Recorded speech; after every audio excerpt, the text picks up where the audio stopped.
this is Al Wester, Mutual Sports from the Orange Bowl in the beautiful city of Miami, Florida. It's the National Football League Championship playoffs. The Cleveland Browns, quite a football team. They tangle with Coach Don Schuler's undefeated Miami Dolphins, a team that went 14-0 without a single loss. Here in Miami, in our Mutual booth, to handle the color on today's broadcast, one of Miami's top radio and television sports broadcasters, Bob Holloran. I'll have today's pregame warm-up in just a moment. Now, this one. Well, the Washington Redskins just a few minutes earlier knocking off the Green Bay Packers 16-3 to advance to the National Football Conference Championship game next week against the Dallas Cowboys. The Cowboys coming from behind with a 30-28 victory over San Francisco on Saturday. The Redskins over the Hill gang supported Billy Kilmer's flawless quarterbacking by choking off Green Bay's running game to take that 16-3 victory to make George Allen's Christmas Eve present his first playoff victory. Kilmer, who was almost booed off the field earlier this season and shaken up early in the game, fired a 32-yard touchdown pass to Roy Jefferson in the second period, and that's all the defense needed to give the title-hungry Washington fans their first playoff win in 30 years. A celebrity-studded Washington record crowd of over 53,000 kept yelling defense, defense as Allen's rebuilt defensive unit held the Packers to only one first down in the third period while protecting a 10-3 lead. Kurt Knight came through with two fourth-period field goals to help put the game out of reach. In Miami, what a beautiful afternoon. It's Christmas Eve. And ladies and gentlemen, I'd like to join all of our Mutual Sports staff in sending you our best wishes for a very, very, very Merry Christmas.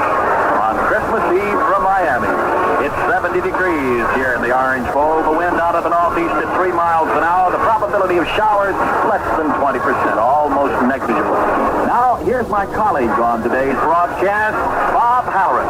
Right, Al, a great finish by this club, the Cleveland Browns, a 10-4 record. A storybook finish, winning 8 of their last 9 games. They lost all of their preseason games. Things didn't look too good.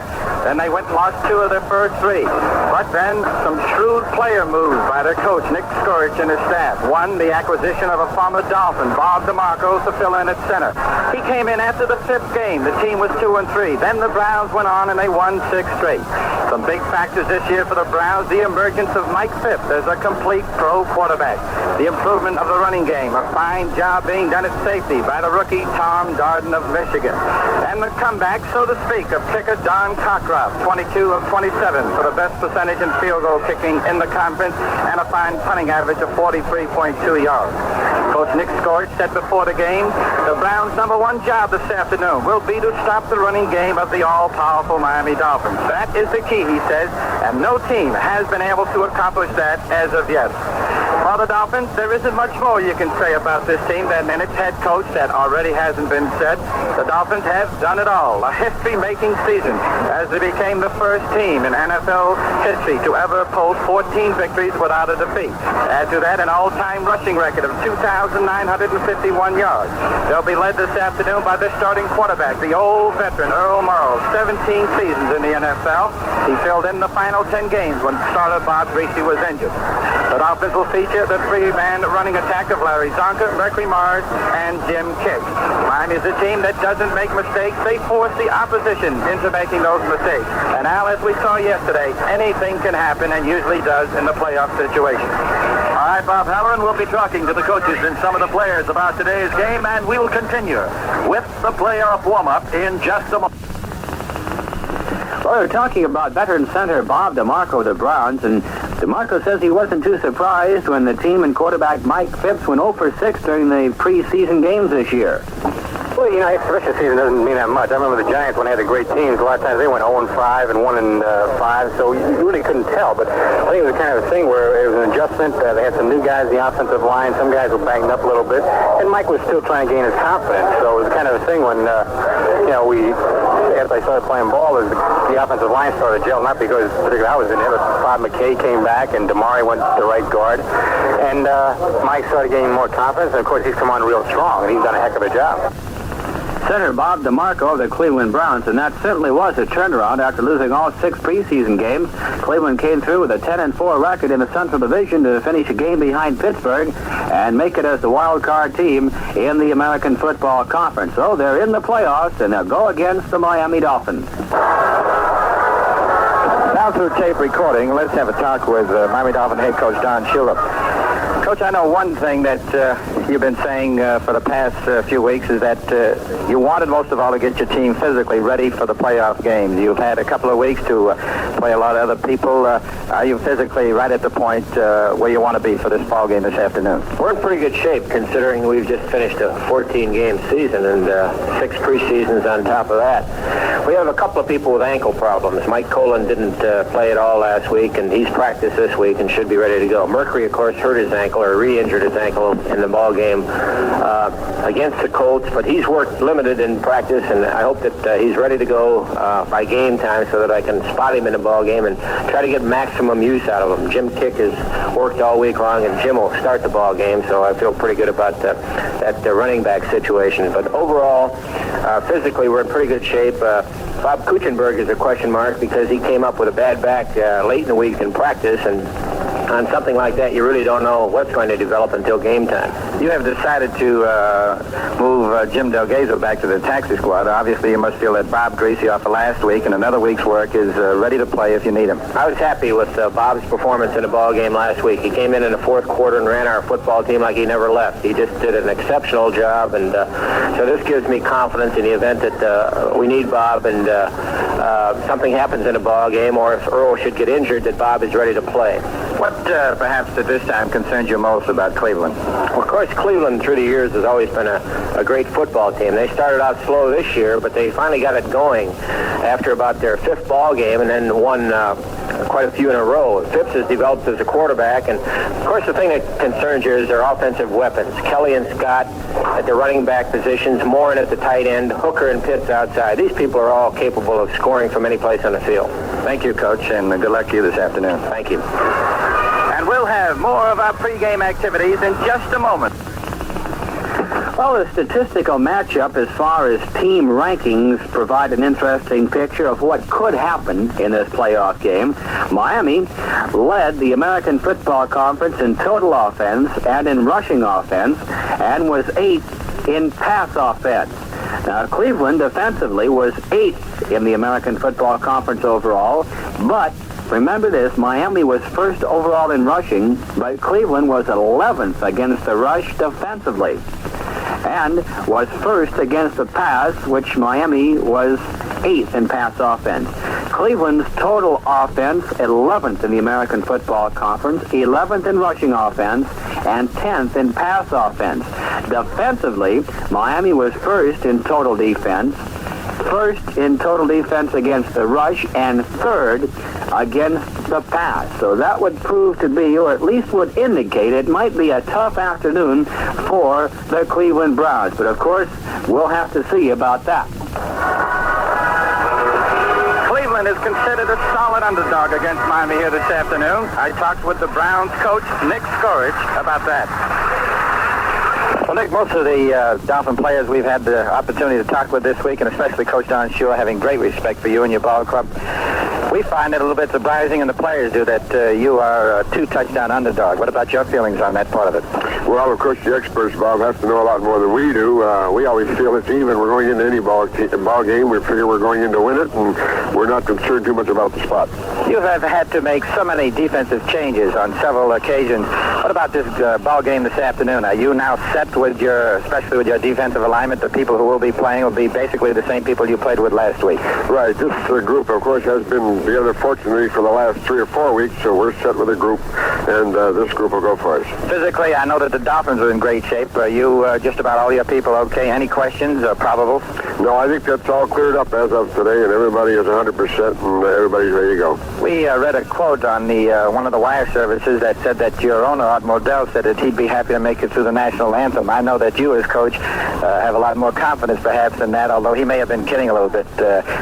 You have a lot better feeling about your club than that, don't you? Very definitely, Bob. As I said a minute ago, I'm not concerned about who's the favorite. We're here to win, and I think we can beat any team in football. All we have to do is play our game and avoid avoid those mistakes. What do you think, perhaps, Coach, you're going to have to stop most as far as the Dolphins are concerned? Where they're going to give you the most problems? Without question, of course, they've got perhaps the greatest running game we've seen in years, back to the Green Bay days. The leading rushing team in the National Conference. Our number one weakness has been defense against the rush. That's our number one problem. Okay, good luck. We hope that you improve on that, and good luck this afternoon. Thank you very much, Bob. Now let's take time out for 30 seconds.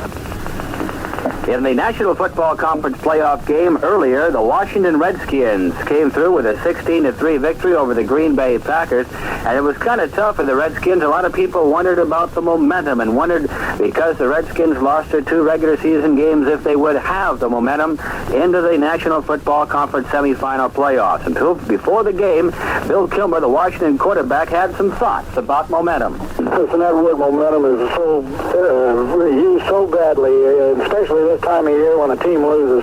Momentum is all a figment of some person's imagination, and you can regain momentum in a second, or you can lose it in a second. So the game's going to dictate about momentum. I'll throw out those last 2 games because they didn't mean anything to us. And when games mean something to us, we play hard. We captured the Eastern Division. A lot of guys didn't want to get hurt. We didn't play a lot of guys, so you can throw out our last 2 games. Billy Kilmer, and evidently Billy knew exactly what he was talking about, as the Redskins over-the-hill gang supported Kilmer's quarterbacking to choke off Green Bay's devastating running game and crush the Packers 16-3, and thus the Washington Redskins will go into the National Football Conference championship game against the Dallas Cowboys. Right now, let's take this opportunity to pause for station identification. This is the American Forces Radio and Television Service. Serving you from Fort Clayton and Fort Davis. This is SCN Radio at 790 and 1420. Playoff game in the American Football Conference. The Pittsburgh Steelers with a sensational, and that might be understating it, with a sensational victory over the Oakland Raiders on Saturday, 13-7, on the last offensive play of the game for Pittsburgh, 4th down and 10 at their own 40-yard line.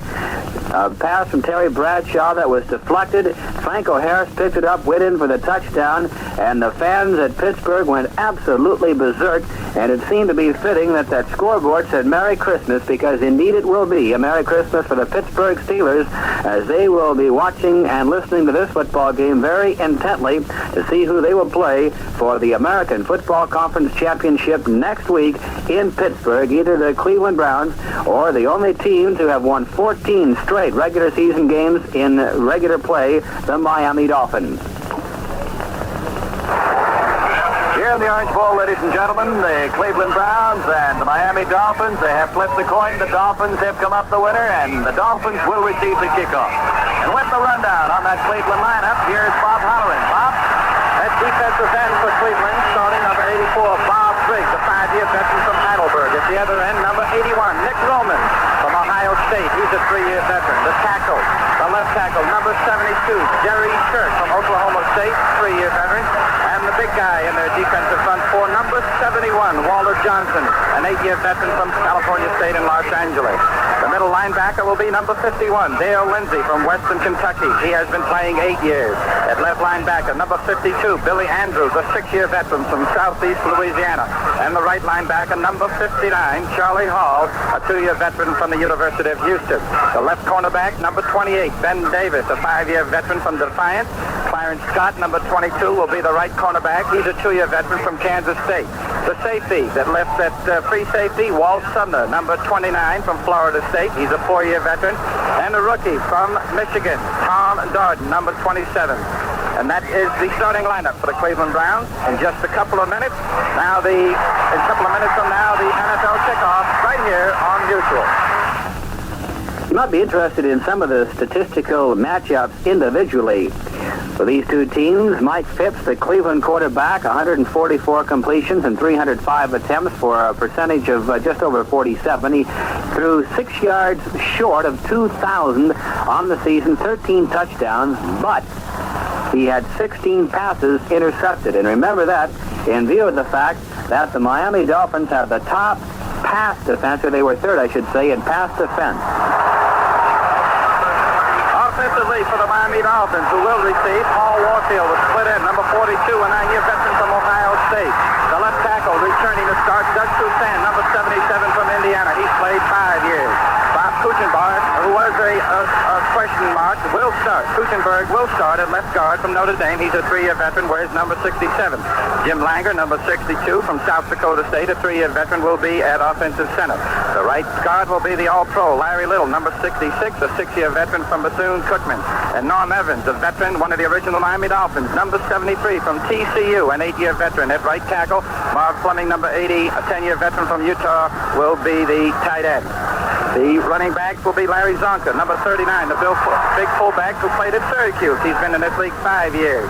And starting in place of Mercury Morris will be Jim Kick, the 5-year veteran from Wyoming. He wears number 21. And the starting quarterback, number 15, the All-American, former All-American from Michigan State, the 17-year veteran, Earl Morrow. And that's the way it is here. The players now at the center of the field. The captain with the referee, Norm Schachter. And as Al Wester said, a beautiful afternoon here. A perfect Florida day on this Christmas Eve.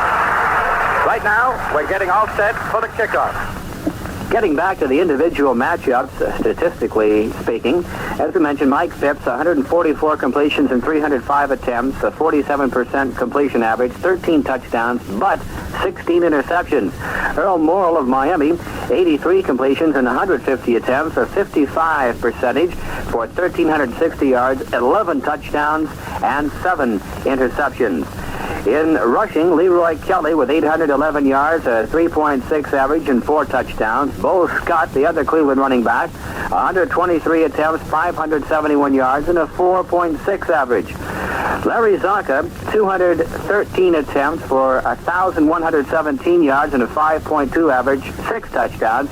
Mercury Morris, 192 attempts, 1,000 yards on the nose, a 5.2 average, and he scored 12 touchdowns. The other Miami running back, Jim Kick, 137 attempts, 521 yards, a 3.8 average, and 5 touchdowns. So those are some of the major matchups as far as the individuals are concerned in this Cleveland-Miami game, the winner of which will advance to the American Football Conference Championship game against the Pittsburgh Steelers, as the Steelers took a 13-7 victory over the Oakland Raiders in Saturday's AFC semifinal game. Saturday in the NFC playoff game, the Dallas Cowboys came from behind to down the San Francisco 49ers 30-28. A couple of very exciting football games on Saturday, and a little bit later on we'll be going down and take a look at the details of those two playoff games in case you missed the facts of those games. But nonetheless, Pittsburgh the winner over Oakland and Dallas the winner over San Francisco. Those two teams are in their respective playoffs. Oakland and Pittsburgh in their game, Dallas and San Francisco. Pittsburgh advancing to the AFC and Dallas advancing to the NFC. Dallas knows who it'll play because the Washington Redskins a little bit earlier in the day took a 16-3 victory over the Green Bay Packers.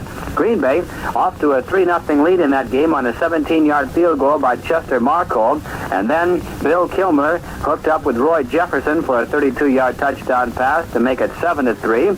Kurt Knight, who had some problems with his field goal kicking earlier in the season, but he certainly came through on this Sunday. A 42-yard field goal to give Washington a 10-3 lead, a 35-yard shot to make it 13-3, and then in the fourth quarter, a 46-yard field goal, and that was the final score. The Washington Redskins 16, the Green Bay Packers 3. So, Washington and Dallas in the National Football Conference Championship game. Cleveland and Miami going at it in this football game to see who plays Pittsburgh for the American Football Conference Championship. As far as scoring is concerned, Don Cockroft with 94 points to lead Cleveland scoring on 22 field goals and 28 extra points. Frank Pitts with 8 touchdowns for 48 points. Gary Yepremian of Miami with 24 field goals and 43 extra points with 115 total points. Mercury Morris with 12 touchdowns and 72 points. As we pointed out, the Miami defense first overall in the American Football Conference and also first against the rush and against the pass third. And now, ladies and gentlemen, from the Orange Bowl in Miami, our national anthem.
friends from Miami, Florida. For the National League playoff action with the Miami Dolphins, undefeated 14 straight victories on the year against the Cleveland football team led by Nick Scorch. And during his tenure at Cleveland, he has won 19, losing 9. A Brown football team that was second, the wild card choice in the Central Division of the American Football Conference. The officials this afternoon, the referee is Norm Schachter. The umpire is Jerry Hart, the head linesman Leo Miles. The line judge is Gene Barth, the back judge is Grover Clemmer, and the field judge is Dick Dolak. The band moving across the field down below, the United States Military Academy band, I believe it is, Bob. That it is, Al, and I noticed looking at that flag in the east end zone, relatively no wind at all out here, so we have a perfect afternoon for football. The only thing we don't have is a little bit of that white stuff they call snow. I don't think we're going to get any either. This is Miami weather. Only Miami weather. The Dolphins will receive Mercury Morris, and let's check it. Charlie Lee and Mercury Morris are at the deep back, down around the goal line. Morris at about the 3, and Lee, I believe, is in the end zone. A little bit of a surprise because Mercury Morris not scheduled to start. Shula said he didn't want to take too many chances with him. He wanted to spot him out. But here he is. He's got Mercury Morris right out there for the kickoff. It's the beginning. Here's an old friend of yours, Don Cockcroft, for the Cleveland Browns, teeing that football up. And a great gentleman, a gentleman who truly, you'll hear from him. Bob Holloran has Don Cockcroft as his guest at halftime. We're set for the kickoff with the 2 deep men down. They gorgeous afternoon, Miami. Sun shining brightly. Al Wester, Bob Holloran, Rusty Wester, our mutual network crew set to go, and Cockcroft comes forward. Puts his foot into it. It's a deep kick. It is into the end zone, and Merck will not run it out. Morris, about 6 yards deep, makes the catch, kneels down, touches the football down, and the Dolphins will put it in play from their 20-yard line. All right, defensively, we'll set it for you very quickly now with Miami on the offense and Cleveland on the defense. Bob Briggs and Mick Roman are the defensive ends. Jerry Shirk and Walter Johnson are the tackles. The linebackers are Billy Andrews, Dale Lindsey, and Charlie Hall. And here comes quarterback Earl Morrow up to the line of scrimmage. Out to the left-hand side, he sets out one of his flankers. Takes the snap and makes a pitch. Pitching it out, running wide to the left and cutting in with the football, Larry Sonka. The big fullback gets up to the 22-yard line. And it's hit down by middle linebacker Dale Lindsey. Lindsey makes the stop with a gain of just about 2 yards. So let's call it 2nd down and 8 for the Miami Dolphins. One change, Al. We thought that we had heard that Doug Cruzan was going to start a left tackle, but he is not starting. Instead, number 79, Wayne Moore, is the left offensive tackle for the Miami Dolphins, and he was in front of Zonka on that play. Wide to the left is Paul Warfield as they come out of the huddle at the 22, and here's the handoff, the inside handoff to Jim Kick, and Kick is piled up almost immediately. He was blasted down at the 22-yard line. Hall came through there. Briggs came through there. And along with him, big Walter Johnson. So there's no gain.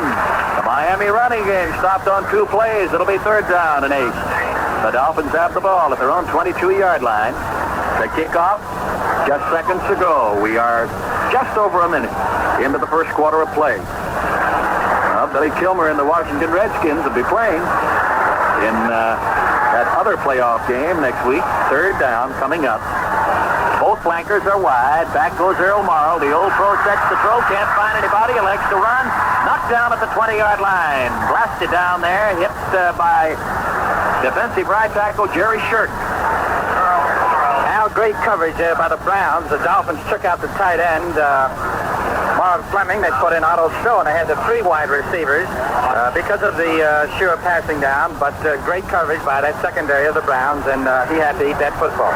Larry Staffel back comes in. He'll do the kicking. And for the Cleveland Browns, number 27 and number 44.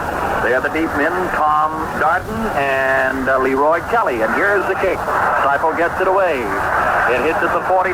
Kelly might elect to. No, steps out of the way. Lets it roll down to the 30. On to the 25. That kick is there at the 23-yard line. Larry rifle just got off a boomer, 52 yards. This is a game of breaks, Al, and there's perhaps one right away for the Miami Dolphins. Larry Seifel, of course, was in a cast just 2 weeks ago. Came back sick for the first time last week. That was not an exceptionally high kick, sort of a low one, but perhaps the sun was in Kelly's face a little bit, or in his eyes, and he decided not to take it. Okay, here's the Browns with their first play from scrimmage. Leroy Kelly and Boach got to the setbacks behind quarterback Mike Fitz.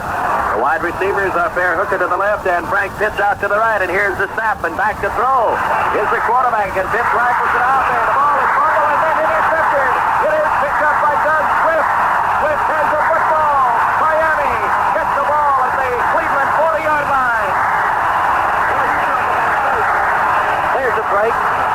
Milt Morin's in on the intended receiver. The ball of Dick Anderson, the safety's coming. The ball bounces off of Morin. It looks like Anderson has it. He loses it, and there comes Doug Swift, much like Franco Harris yesterday, just picking it right off his shoe top, and he's got the interception. One play. That's all Fitz had. He throws, it's intercepted, and here is the slot back out to the right-hand side as the quarterback, Earl Morrow, brings the Dolphins up and gives the handoff to kick, and he goes bootleg to the left, gets to the 40, down to the 39. Shirk is over there. Along with Shirk is Ben Davis, the cornerback on the right side, and Tom Darton, all racing over to cover on the handoff to Jim Kick. In that Miami backfield is Jim Kick, along with Larry Zonka, Earl Morrow doing the quarterbacking. He's number 15. Howard Twilley, number 81, one of the little men in pro football receivers, 5'10", 185. Twilley splits out to the right. The setbacks are spread. In close and tight is Paul Warfield on the left. It is second down 9. Miami from the Cleveland 39. And back to throw goes Morrow. He looks, he throws. Incomplete. If he intended that pass to Paul Warfield and tried to get Warfield to go out and get it, Warfield was not breaking. He was standing at the 38-yard line. Coming into the game is Jim Mandich now. Mandich is coming in to replace Mar Fleming at the tight end for Miami. It will be third down and 9. It looked like, Al, that his initial receiver was Jimmy Kick, who he sent down the near sidelines, and then Kick was covered quite well by number 27, Tom Darden, and then Warfield was in his own, and he threw it in the direction of Warfield. Up to the line, Warfield out to the left. Splitting wide to the right is Twilley. The tight end is up there, too, and here goes Morrow back, and he needs a big third down play. Way overthrowing his intended receiver, Paul Warfield, at the 20-yard line, and that will bring up fourth down and the kicking team. Coming on to try is the fellow who kicked them from all over the place, Garo Yepremian.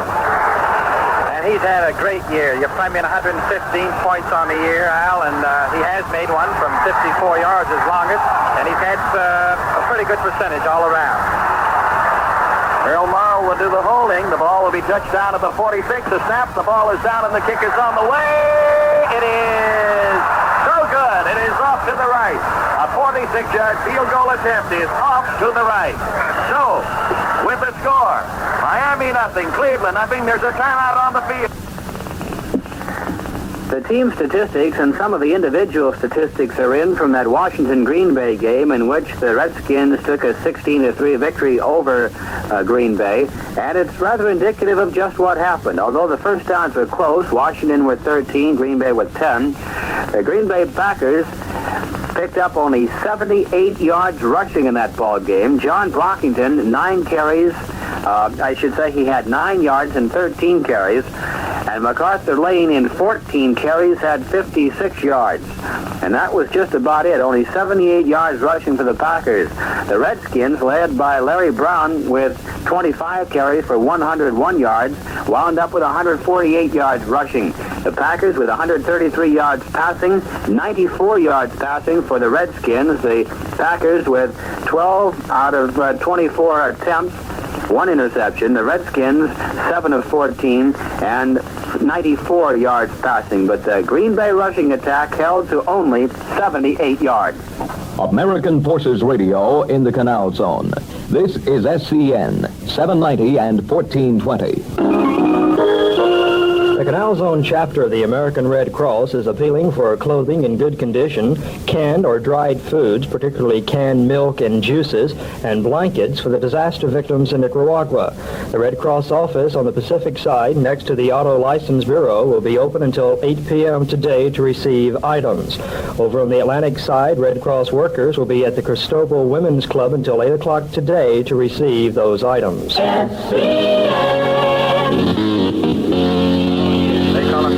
Herder, and whatever. Second-year man from a very small school, Central College in Iowa. They're going to get to know about him because he's had a great year. Ken Herder and Bill Stanfield are the defensive ends. Bob Hines and Manny Hernandez the tackle.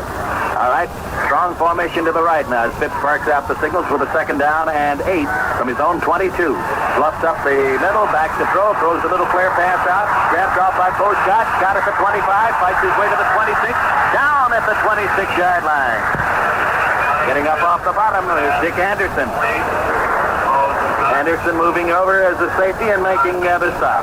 Coming into the ball game, number 53, Bob Matheson is coming in, and that means very likely we'll have the five-man. No, we'll have the prevent defense. Bob Hines goes out. Is that right, Bob? That's that 5-3 defense where Bob Matheson can either play as a linebacker or as a defensive end, depending on whether or not he wants to rush. 4 yards on the last play. So it is 3rd down and 4 now for the Cleveland Browns. They have the ball at their own 26-yard line. Wide out to the right is Pitts. Split out to the left is Bear Hooker, and here's the snap, and back goes the quarterback. Pitts has got the time. He throws. Ball batted away. Almost picked off. Bonaconte over there doing some great coverage. And the man he was covering was Leroy Kelly. Hey, how about Nick Bonaconte covering Leroy Kelly?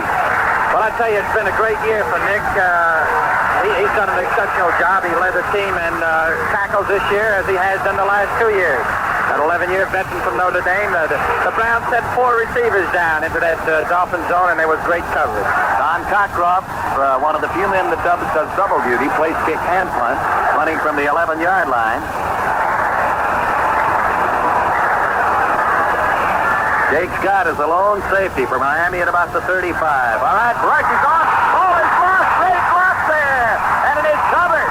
Picked up and run in for a touchdown by Miami. Charlie Babb is the man who blocks the kick, and Charlie Babb picks it up, runs it in to score. Touchdown, Miami.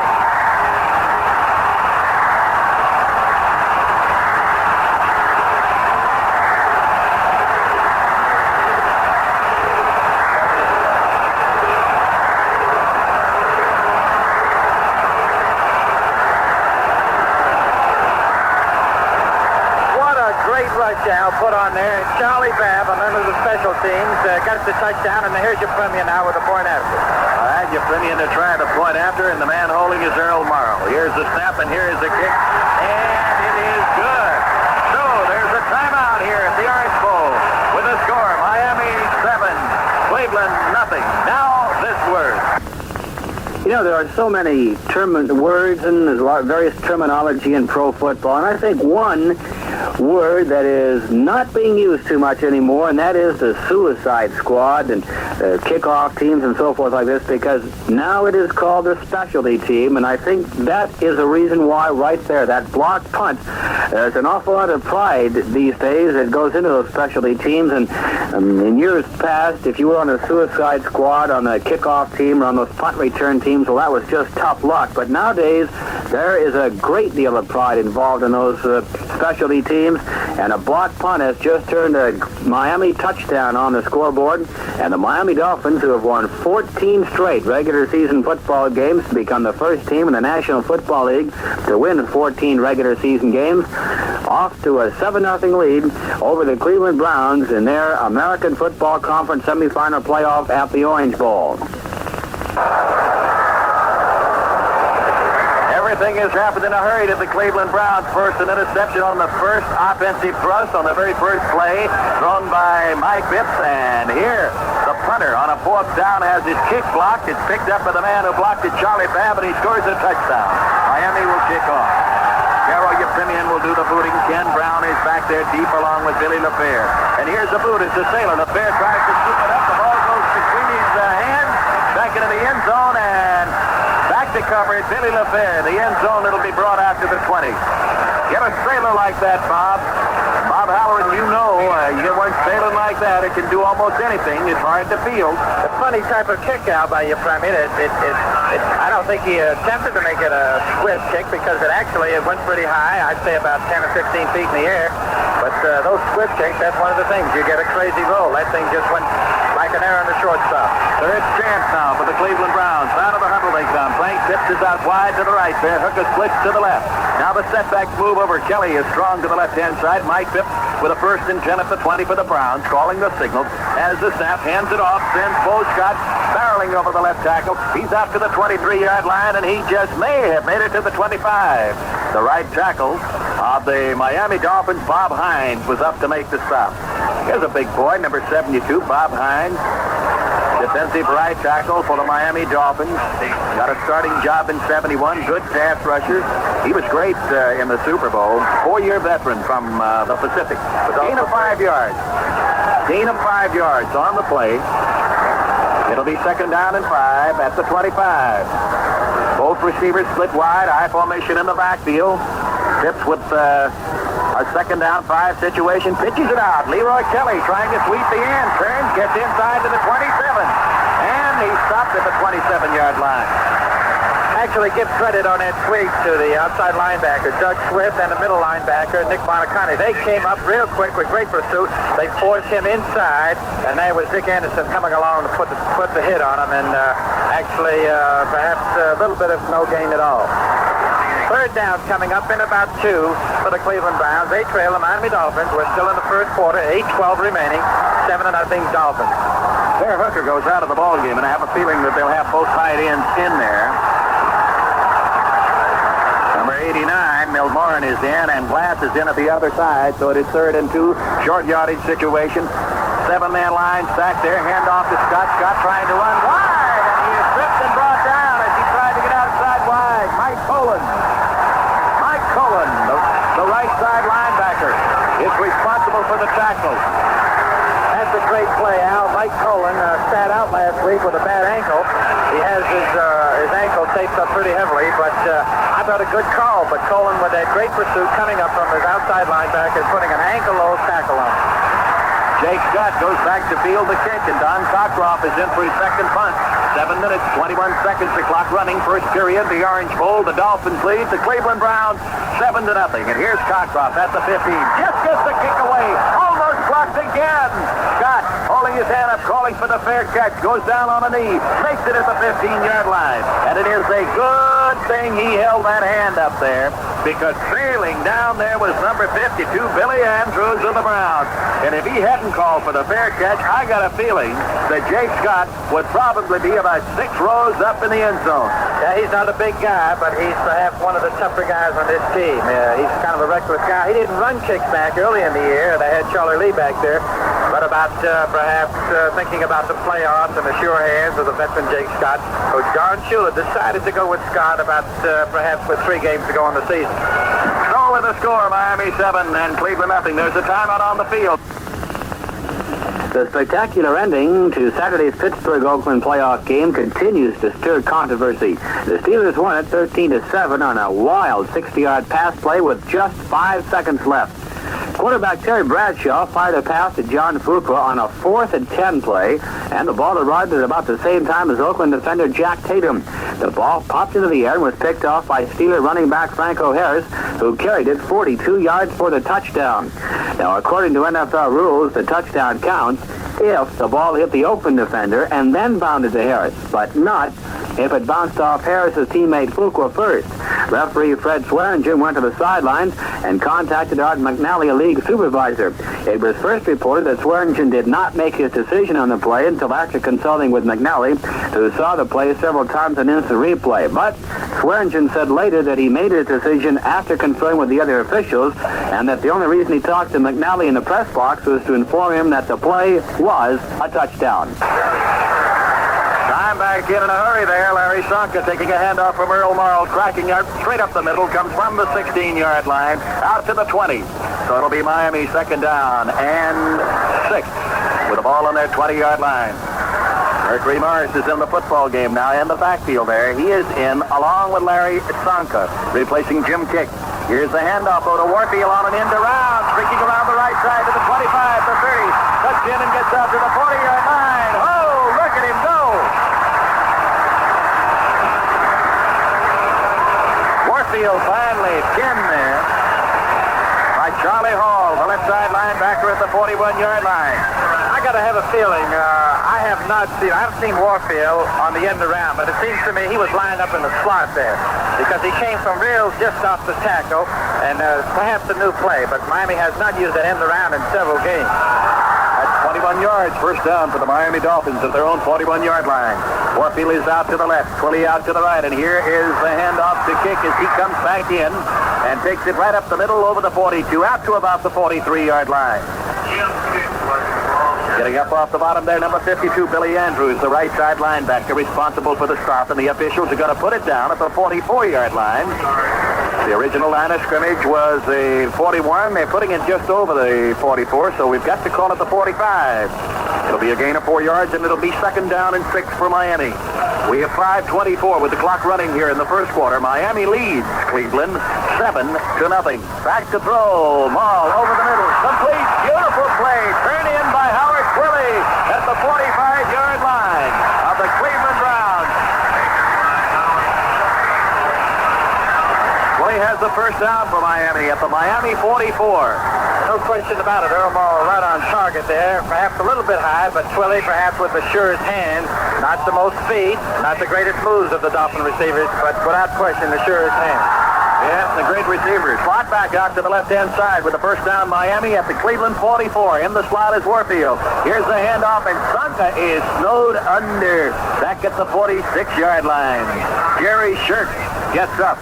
Along with Shirk is the big defensive right end, Bob Briggs. Ooh, they were in on him then. This is a fine offensive line that Miami has.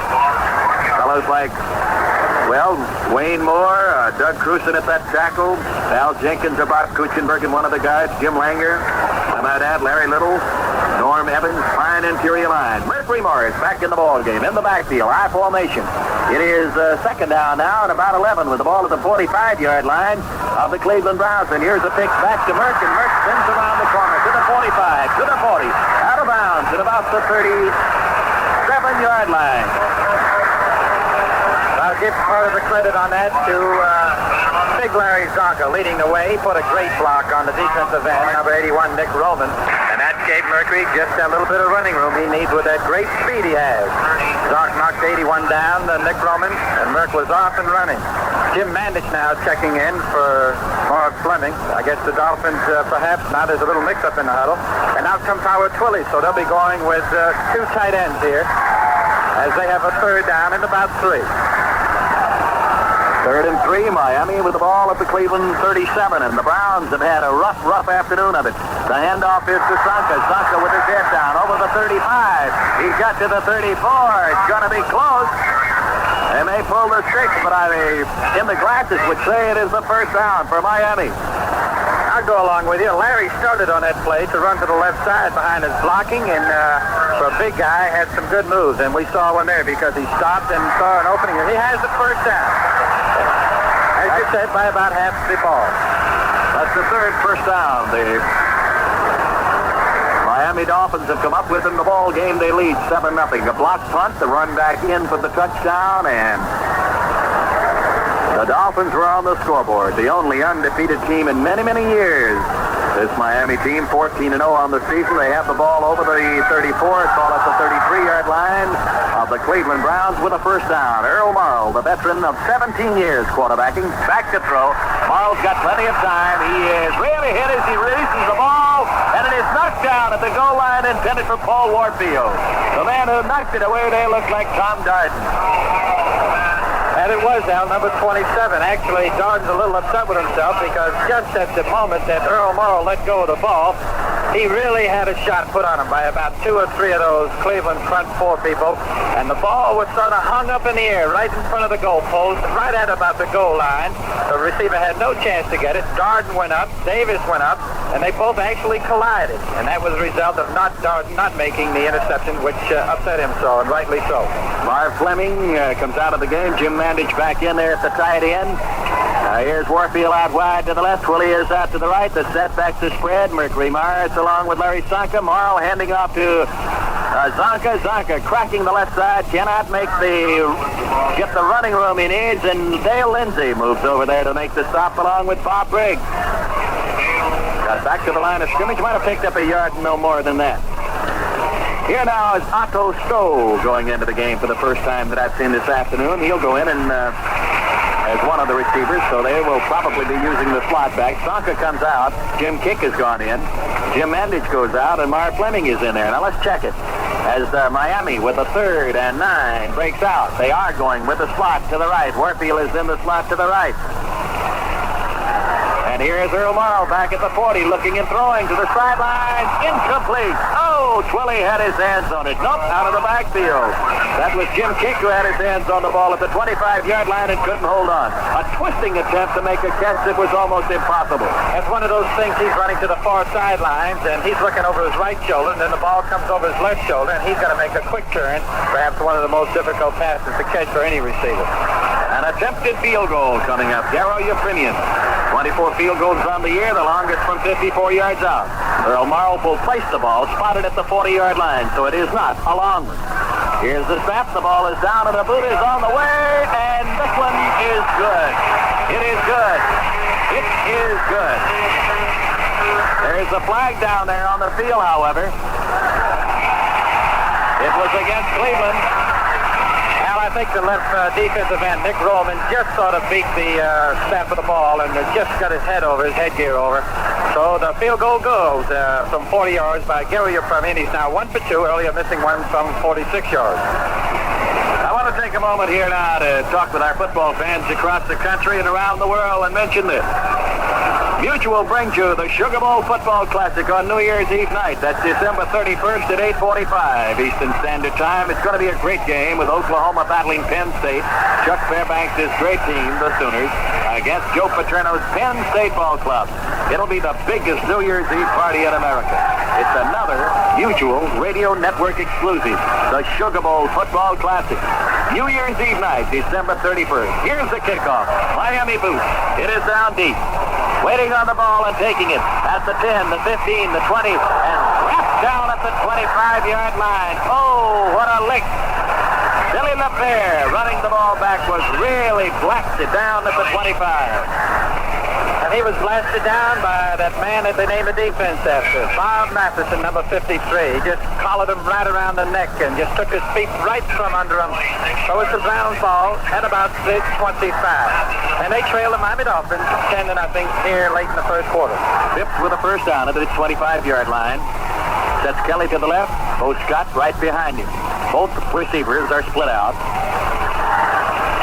Phipps on the handoff and right up the middle. Nice play with his ball. Is Scott out to the 40, on his way to the 43. Moving over quickly to make the stop is Dick Anderson. Anderson coming up. Jake Scott helping. So the two safeties responsible for pinning a fellow named Bo Scott, who incidentally played in the Canadian Football League in 1969. He has great long strides, an excellent receiver, and they say a very punishing runner. When you hit him, you know that you have done a job. First round, Cleveland, their 43-yard line. High formation. And that is the first down for the Cleveland Browns in the ball game. Now they shift into the pro set. Pitts and Hooker are spread out. Fumble football. Phipps has the ball, though. Ball zone it at the 41-yard line. But his hands out there, and the snap from Bob DeMarco went off of his hands. He just tumbled right on top of it at the 41, losing 2 yards. Bob Hines comes out of the ball game, and I believe Maldy Moore has gone in, or is it Bob Matheson? So we've got the 5-3 coming up. That's a defensive alignment. And oddly enough, that's the same number that Bob Matheson wears.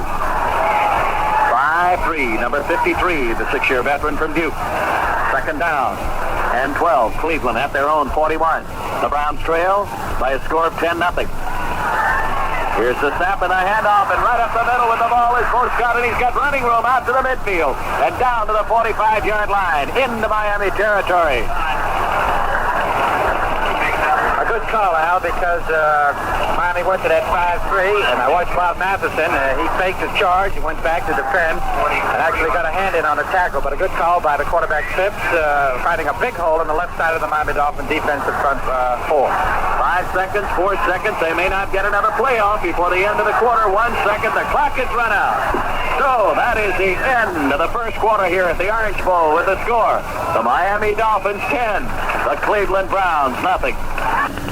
Roger Staubach struck for a pair of touchdown passes in the final 2 minutes to give Dallas an uphill 30-28 victory over San Francisco in the opening round of the National Conference playoffs on Saturday. The 49ers, who converted 3 Dallas turnovers into touchdowns, held a 28-16 lead with a little more than 2 minutes remaining when Staubach swung into action. Staubach connected on a 20-yard throw to Billy Parks with a minute and a half left. Then, after Mel Renfro recovered an onside kick at the 50, Staubach went the distance in just 3 plays, hitting Ron Sellers on a 10-yarder for the winning score. The 49ers scored 3 times on 1-yard plunges by Larry Schreiber, each following Dallas turnovers, and Vic Washington's 97-yard return of the opening kickoff. That marks the 3rd straight year that Dallas has eliminated the 49ers in postseason play. So the Dallas Cowboys will meet the Washington Redskins for the National Football Conference playoff next Sunday. Washington a 16-3 winner over the Green Bay Packers. Miami leads in this football game 10-0, and Cleveland just coming to life now as we start the second period. Mutual Sports, happy to have you across the country and around the world on the American Forces Radio, listening to the National Football League playoff action. Bo Scott this afternoon has carried the ball 4 times, rolled up 37 yards. That last run by Scott, important. It put the ball on the Miami 44-yard line, and it makes it first down for Cleveland. So the Browns, when they put it into play here to start the second quarter, Bob Holloran, I would imagine they will work strongly on that ground game. They'll try to keep Scott going with the football. Well, they were 11th in the league in rushing offense, averaging 128.1 yards per game, but not too many clubs. Of course, Miami statistically in all departments very strong, especially against the rush, but last couple of series, a couple of good runs by the Cleveland running back. Phipps has the Browns up to the line of scrimmage at the 44-yard line of Miami. Set back to Strong to the left. Hooker and Pitts are split out, and here's the handoff, and Scott's running with the ball. He's down to the 40-yard line as he cracks over the right tackle. At the 40-yard line, the man who pins him is Doug Swift, the left linebacker. Scott was the ball carrier. Somebody told me that Doug Swift, who plays in his 3rd year from Amherst, is the only man from Amherst to ever make first team in pro football. You're exactly right. I was talking to him about it recently. I said, "Did they ever invite you back there?" He said, "They still don't believe I'm playing." They gain of 4 yards on the play of 5 yards. Let's call it 2nd down and 5. Back to throw is 50. He'll throw. No, he's going to run. Wide to the right. They're chasing him at the 35. He's down to the 30. He is to the 25. Fumbles the football. Did Miami recover before it went out of bounds? The official says that the ball was blown dead. He was followed, pursued by Vern Denherter. Golly, that is a tough name to say, Holloran. I've been saying it since June, and for 2 years now, and I'm just about getting to where I know it. But he had plenty of running room out there, and did pick up. But I'm sure that Coach scored because that linebacker was coming up and had dead aim on quarterback Phipps there. But Mike got out of it okay, and he's got a first down. Got a first down at the 25-yard line of the Dolphins. This is the deepest penetration for Cleveland. We're in the second quarter, and the Dolphins lead 10-0. Phipps from the eye. The handoff is given off to number 30 there to Ken Brown, who just came into the game, and Ken Brown is sacked right at the line of scrimmage. He may have gained a half yard. I don't believe it.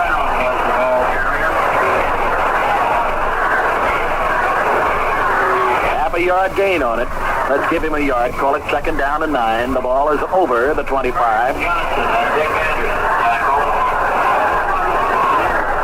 Defensive front four, Bill Stanfield, Bob Hines, Manny Fernandez, and Vern Denherter.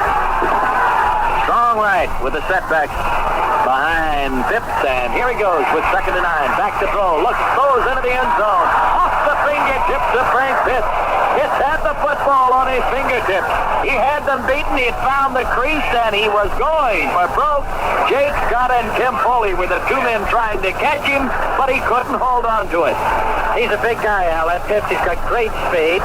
He came to them from Kansas City, and there's no question, as you said, he had Jake Scott, and he also had a little bit of double coverage out there with Tim Foley, but he sort of ran towards the goalpost and then in about face and went to the far corner of the field, and he had him beat by about 5 yards, but the pass just a little bit long by Mike Phipps. Okay, third down coming up. Mike Phipps has completed only 1 of 4 for 4 yards so far. Here's a 3rd and 9 situation. Phipps is back to throw again. He'll put it in the air, and he does. Intercepted by Miami at the 7-yard line.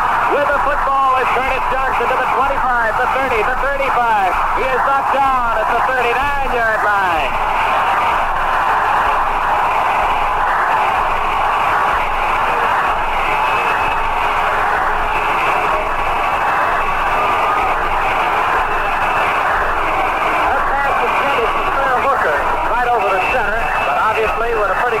And Mike hurrying a pass a little bit, just completely overthrew him and just right into the waiting arm of Curtis Johnson.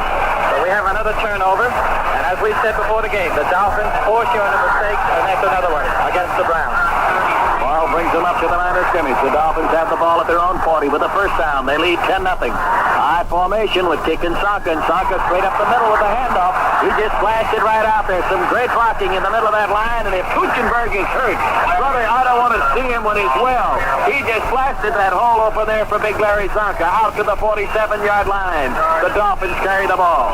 Kick comes to the sideline on the Miami side, and their bench is directly below us. I can see Don Schuler down along the sideline. Zonka now has carried 6 times for 17 yards. The Dolphins now with a 2nd down 4 situation from their 46-yard line. They have Twilly out to the right, and out split out to the left is Paul Warfield. And here's their handoff, and it is given to Mercury Morris, and he spins out of one tackle. He gets to the midfield stripe. He's still on his feet. He's down to the Cleveland 48-yard line. It looked for a while like Mercury Morris was stopped at the line of scrimmage. Somebody put a hat on him at about waist high, sort of brought him right upright, and instead of falling down, he kept his feet with that great balance that Mercury Morris has, and he went ahead for about 5 more yards and a first down. He is really a great rusher. Mercury Morris. And if I'm not wrong, well, he's a 1,000-yard man. He got the 9 yards, and I think you talked to Mercury at halftime, don't you? We talk about that. He explains what happened. All right, here we go with the first down. Miami, the ball never got out of the hand of the center. Jim Langer didn't snap the football. Everybody was moving. Everybody started backing up on the Miami team, and everybody was coming on the Browns team. So it's going to be a legal motion. 5 yards stepped off against Miami. The original line of scrimmage down there is the 47-yard line of the Browns, and now it goes back to the 48-yard line of Miami. Talking about Mercury Morris, Coach Schuler concerned all week. It was obvious watching Mercury in practice this week that the ankle was bothering him, that he injured trying to get that 1,000 yards last week in this ball game here at the Orange Bowl. But he appears to show no ill effects of that ankle. He's running with a great deal of authority. Warfield splits out to the left, Twilly. Howard Twilly is out to the right, about 8 yards. The setback strong to the right, and here's a handoff. Mercury Morris spinning around the left end. He's over the midfield stripe, and across from the sidelines, right in front of the Cleveland bench, knocked out of bounds at about the 46-yard line by Billy Andrews. Andrews, a 13th round draft choice back in 1967. He is from southeastern Louisiana, a 6-year veteran now. He was Defensive Player of the Year last year with the Browns. And I might add, a dairy farmer. It gives you something, I'll tell you that. All right, 2nd down coming up. Miami up on the line. 2nd down and about 8. The draw. Morris can't get away. Flags on the play. Mercury took the handoff from Earl Morrow and was snowed under right away. Billy Andrews was in on it. He's getting up down there on the bottom, along with Walter Johnson, the big tackle.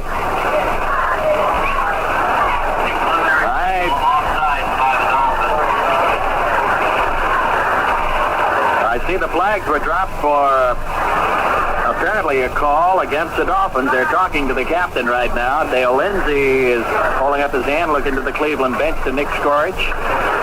Offside penalty against the Dolphins. It is refused by Cleveland. Here is Zonka coming back in, and Jim Kick is going out.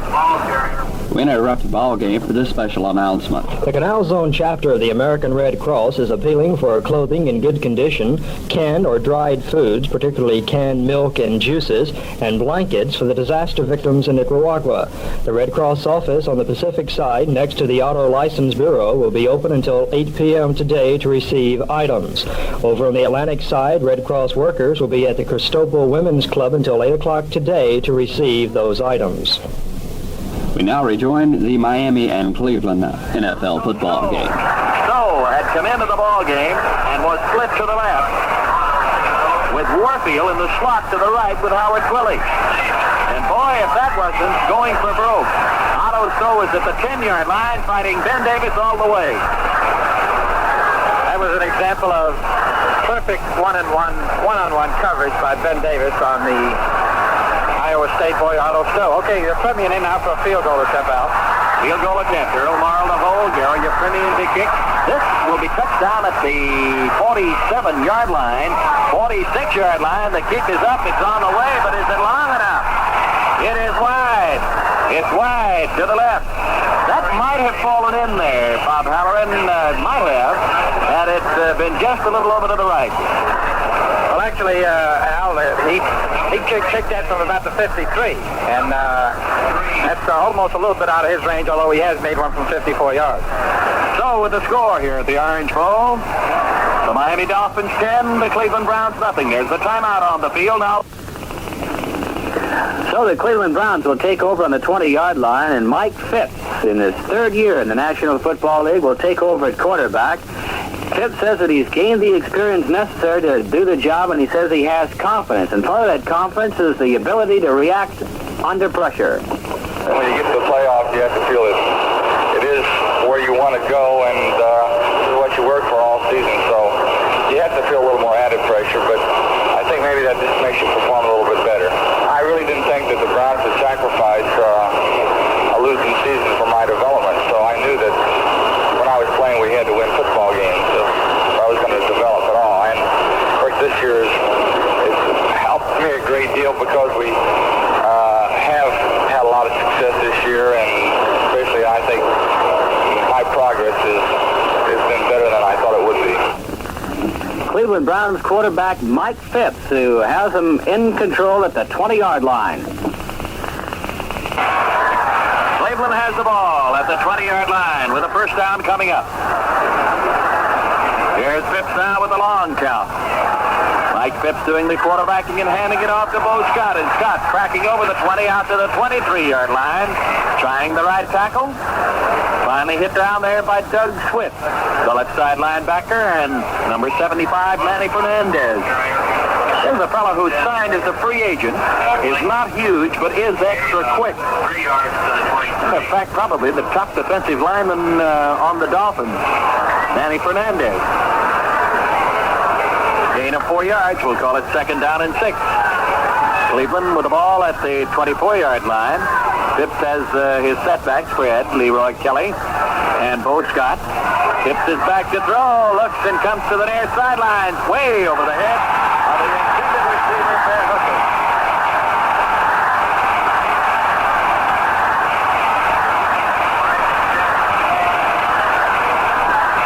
Weird reaction from the fans down there. All that cheering. Spontaneous cheer from the fans went up because I think one of the Dolphins on the sidelines made the catch, who had come off of the bench. Don Schuler, the coach, made the catch on that one. 3rd and 6. Cleveland at their 24. Phipps will try and put it in the air again. Rushes on. He is back at the 14-yard line.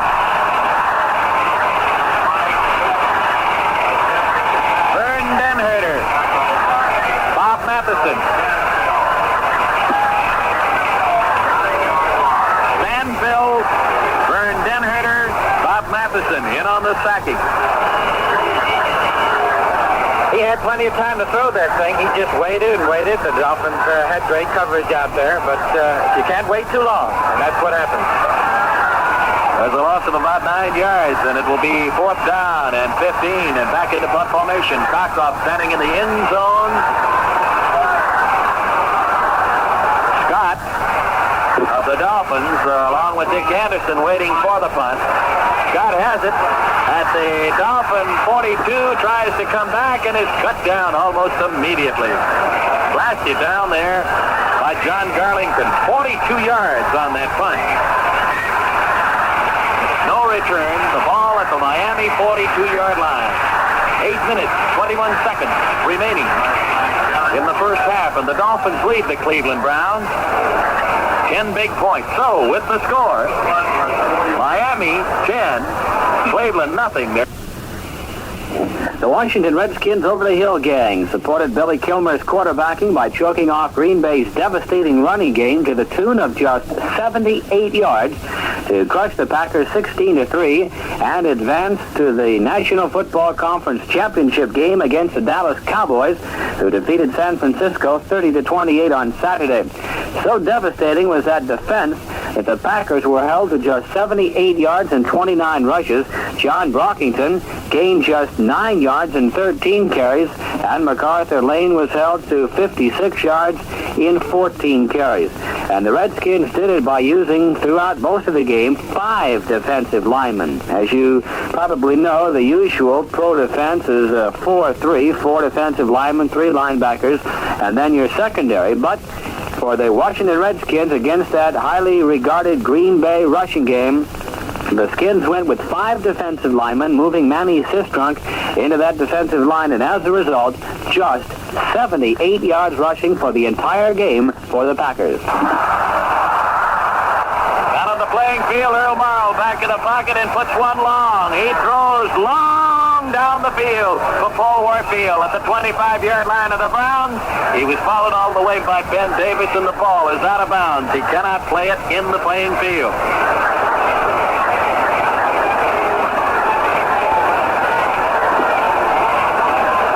Comes back to the 42-yard line. Miami's 42. They have a second down, 10 coming up. Earl Morrow has now completed only 1 of 7 attempts for only 11 yards. Out to the line they come. Twilly is out wide to the right. Warfield is split to the left. I formation in the backfield. Kick and soccer in there. And here's the handoff to Kick, and Kick is blasted down. Oh, Drake came through with a devastating tackle back at the 38-yard line. Somebody missed the block. Somebody had to miss the block, Bob. This running game of the Dolphins, which is considered about the strongest there is in at least their conference and perhaps in all of football, is not going that well thus far. Neither is the passing game, as we just said. I think the Dolphin total yardage rushing about 63, 64 yards. Tronka has carried 8 times for only 20 yards. Third, and a loss of 3 on that play. 3rd and 13. Miami at the 39-yard line. Back to throw. Morrow. Look, he'll have to run. He's going with the football and caught from behind at the 42-yard line by Walter Johnson. The big left tackle of the Browns running down from behind. Now he's trying to go for Paul Warfield. I've been watching Warfield and the 5-year veteran Ben Davis. And I know that Warfield, a couple of plays ago, put on some great moves on Davis where the pass was a little bit overthrown, but it's interesting, and we'll be watching that, and that's who Earl was trying to hit at that time. But, of course, he had to run out, so the Dolphins are back now to punt. Larry Saffold has kicked 1 time, 52 yards, standing on the 27-yard line. For the Browns, Leroy Kelly would be the man they'd want to kick to. Tom Darden is back there, calls for the fair catch, however, and makes it at about the 21-yard line.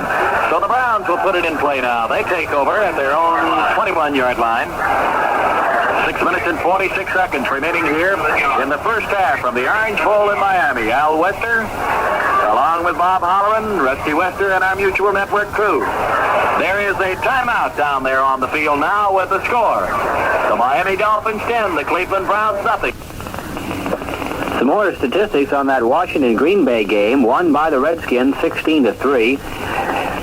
The Redskins, 13 first downs, 10 for Green Bay, 29 rushes for 78 yards for the Packers, 36 rushes, 148 yards for the Redskins. Larry Brown, the National Football Conference's leading rusher, 25 carries, 101 yards. The Packers, 12 of 24 passes for 133 yards. The Redskins, 7 of 14 for 94 yards. The Packers punted 8 times for 36 yards. The Skins, 6 times for 46.5 yards. And that's quite a difference for Mike Bragg, who was averaging about 38 yards during the regular season. He increased that to 46-yard average during that playoff game. The Skins fumbled once and lost it. No fumbles for the Packers. Green Bay penalized 6 times for 54 yards. The Redskins penalized 4 times for 39 yards.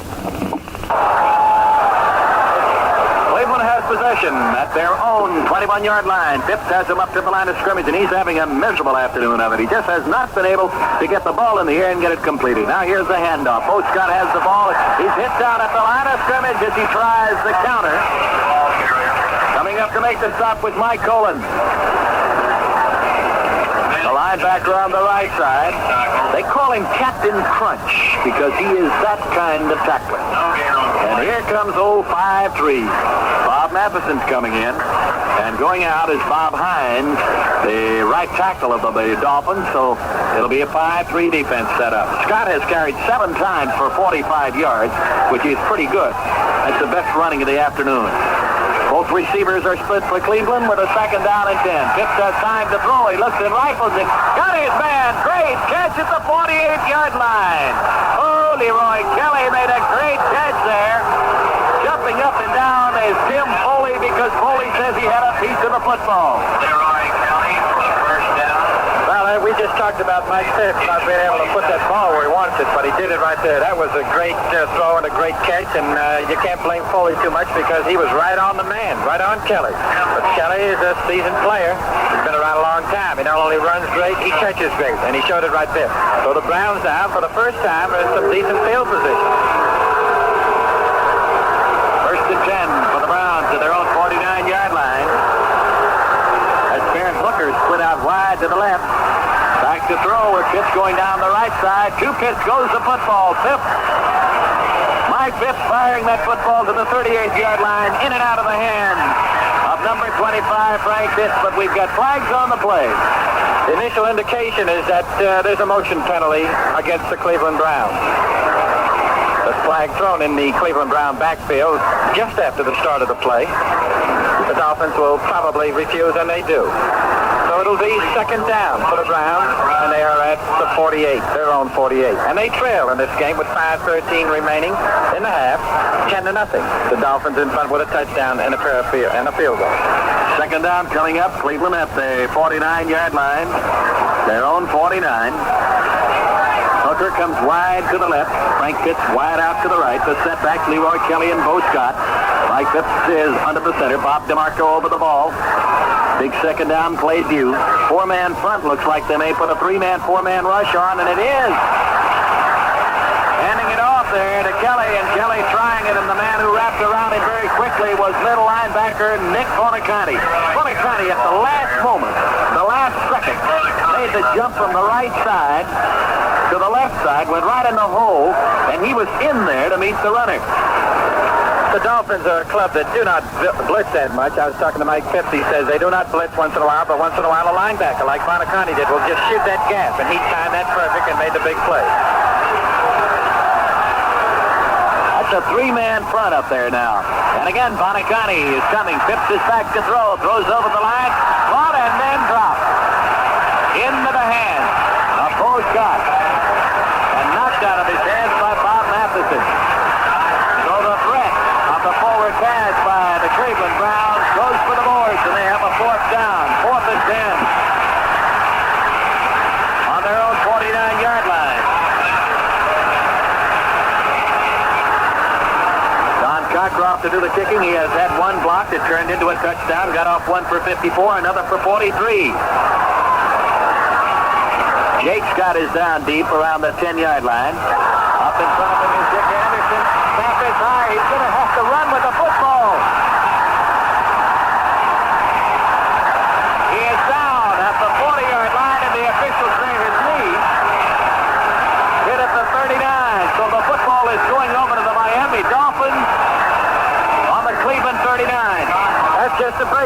Dolphins because they did not have a particularly big rush on there. Some of those people, Mumford and Johnson, who usually rush, backed off. But the snap, as you said, was high. He had to go up. He couldn't control the ball. Jim Mandick, the tight end, brushed him. He's on the special team for the recovery right there. Miami's ball, 1st and 10 on the Cleveland 39-yard line. Merle handing it off. Zonka trying the left tackle. He's got somebody home there. Big fella named Bob Briggs, who just wrapped him down at about the 38. Briggs has big hands, big defensive right end of the Browns. Comes from a little school also, Heidelberg. He was signed as a free agent. Then released by San Diego back in 1970 and picked up by Cleveland, but they say he has a pair of the biggest hands in football. And he's a meat cutter, I'm told. It is 2nd down and 9, a gain of a yard. Only one man on the double wing there. Hand off to Sonka. Sonka turning the corner. He's at the 40. He's down to the 38. There's a flag laying there at the 38-yard line, though. I have a feeling we may have a motion penalty coming up there. There's a flag on the play. The ball is down at the 35-yard line. That's where Larry finally was stopped. It's holding. Offensive holding against the Miami Dolphins. What a beautiful afternoon this started out to be, and it is at the moment. In the 70s, Miami, Florida, a tropical paradise. And truly, just that, Bob Holloran. I envy the fact that you enjoy all of this magnificent sunshine throughout the winter months. Well, I tell you, I don't miss that snow too much, really. I like these kind of days. There isn't a cloud in the sky here. There's a holding penalty against the Dolphins. I think it might have been against Larry Little. He was pulling out to lead Zonka around that left side, and he didn't get out there fast enough, and I think it was 84, Briggs, who shot in. And Larry might have just grabbed onto his jersey a little bit, trying to get away with something. You sound like a fella who's trying to justify robbing a bank. Well, he's an all-pro, man, Larry Little. I don't want him mad at me. All right, it is 2nd down and 25. Earl Merle has his back spread in the pro set. Bluffs up the middle with some play action. He's back, and he is blasted back at the 36-yard line. Walter Johnson, the big guy that holds that front four together for the Cleveland Browns. Incidentally, Art Modell, great friend of ours, the owner of the Cleveland Browns, sitting in the booth over to our left and just waving his hand a few moments ago to say hello. Back at the 38-yard line of the Dolphins, they still have possession. But let's just get the old adding machine out now and try to figure this one up. It's 3rd down and about 34 yards to go, and that's a lot of real estate to cover, Bob Holloran, if you're going for a 1st down. 3rd and 34. I'd imagine 80,000 people are going to call this play. Okay. Twilley splits out wide to the right. Warfield is in the slot to the right. Out wide to the left is Jim Mandich, and here's the handoff to number 22, Mercury Morris, and Morris is caught behind the line back at the 26. Nick Roman smelled this one out. Mercury coming around, taking a handoff from Earl Morrow, caught way behind the line back at the 27-yard line, and I gotta believe that it's going to be about 40-odd yards for a 1st down, but Cleveland apparently is going to take a timeout, so with the score, the Miami Dolphins 10, the Cleveland Browns nothing. Woody Green rushed for 202 yards and 4 touchdowns to lead Arizona State to a 49-35 victory over Missouri in the Fiesta Bowl at Tempe, Arizona. The Sun Devils, the nation's top offensive team, set a school record in total offense in the game, piling up 718 yards, and that's more than 200 yards over their average. The 13th-ranked Sun Devils had to survive 2 comeback attempts by the Tigers, who never led in the game. They did fight back to within 7 points after trailing at the half 28-7. Missouri had battled to within 35-28, but Arizona State struck for a pair of touchdowns within slightly more than a minute in the 4th quarter to seal the victory. A 53-yard pass from Danny White to Ed Beverly and a 21-yard sprint by Green gave the Sun Devils an insurmountable 49-28 lead. And then one more touchdown by Missouri, and that was the final score. Arizona State 49, Missouri 35. So the 2nd annual Fiesta Bowl at Tempe, Arizona, won by Arizona State. Well, Bob is it happens. We've been had, buddy. They called time in quickly. They punted. The Browns with a fair catch at their own 25-yard line, and Cleveland has the 1st down there. Now, Mike Phipps will have to hurry. Sets up the screen. Throws it out to Bo Scott. At the 25, he's up to the 30. Scott is on his way to about the 33-yard line. Get down across the way by Dick Anderson and Tim Foley. The ball will be brought in at about the 34-yard line. It's going to be short of enough for a first down, so it'll be second down and 1. Second and 1 with the ball at the Cleveland 34. Phipps, Kelly, Scott, Frank Pitts in the backfield. Fair Hooker wide to the left. Pitts is out to the right. A slot to the left is Kelly. Here's the handoff to Scott up the middle to the 40, on his way to the 45, and wrapped down by Doug Swift, the left side linebacker. 2 minutes and 10 seconds left in the first half. The clock running, the 2-minute warning coming up. Ball at the Cleveland 46, a first down for Cleveland there. 2 seconds. Back goes the quarterback. Pitts looks, he throws long. Intercepted by Miami. Taking it off was Dick Anderson. Anderson makes the pickoff just as they reach the 2-minute mark. Anderson picks it off as we reach the 2-minute mark. Miami Dolphins take over with a first down at their 29-yard line, and there's the handoff. Carrying that football is Larry Tsonka, and Tsonka cuts over the left tackle, gets it out to the 30-yard line. He may have picked up a yard from the 29 to the 30. The 2-minute drill now, I formation. The handoff, and Warfield on an end around, comes to the 30, the 35, to the 40, the 45, out of bounds at the 49-yard line, and crossing over to make the tackle was Jerry Shirk, the big defensive right tackle of the Cleveland Browns. Or Warfield on the end around might have really carried it down all the way. This is a little unusual for Coach Schuler's team. You know, they've gone to the Statue of Liberty. We've seen the end around with Paul Warfield on 2 occasions now. Perhaps because they can't run the ball with Zonk and kicks, that they're going to some of this razzle-dazzle. A little unusual for Coach Don Schuler's coach team. Warfield now has carried twice in the ball game. He has 2 rushes for 42 yards. Might be the leading rusher. Miami with a first down at the midfield stripe. Out wide to the right is Twilling. Back goes Marl to throw. He looks and he pops one out there into the hands of Jim Kick. Kick makes the catch at the Cleveland 45-yard line, and Dale Lindsey makes the tackle. Miami with the ball at the Cleveland 45-yard line. Second down, 5 to go. Setbacks are spread. Throw formation. Back goes Marl looking and throwing over the head. There's a flag on the play down there, and the man he was apparently going to throw to was Paul Warfield. Warfield was too far. I don't know what the flag was for. Was it holding? It was holding. It was holding against the Cleveland Browns. So from the 45-yard line, the line of scrimmage, a 5-yard penalty is stepped off. It is the first down for Miami. Coming to the sidelines is Jim Kick, being replaced in the offensive backfield.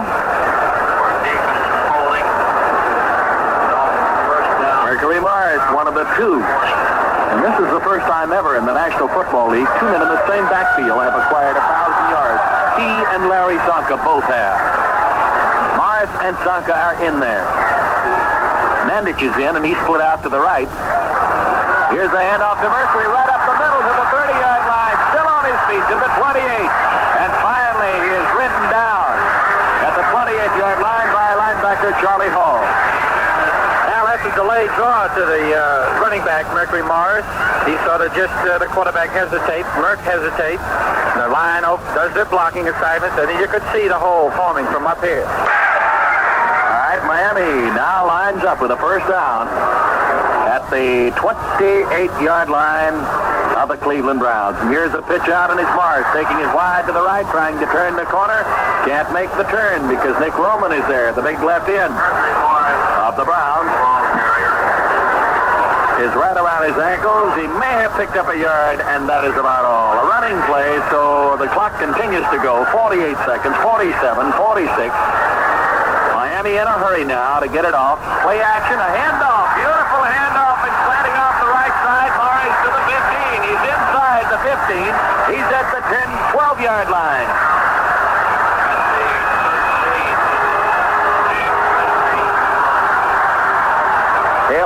makes the tackle, and Miami hurriedly lines up. 23 seconds. The clock is running.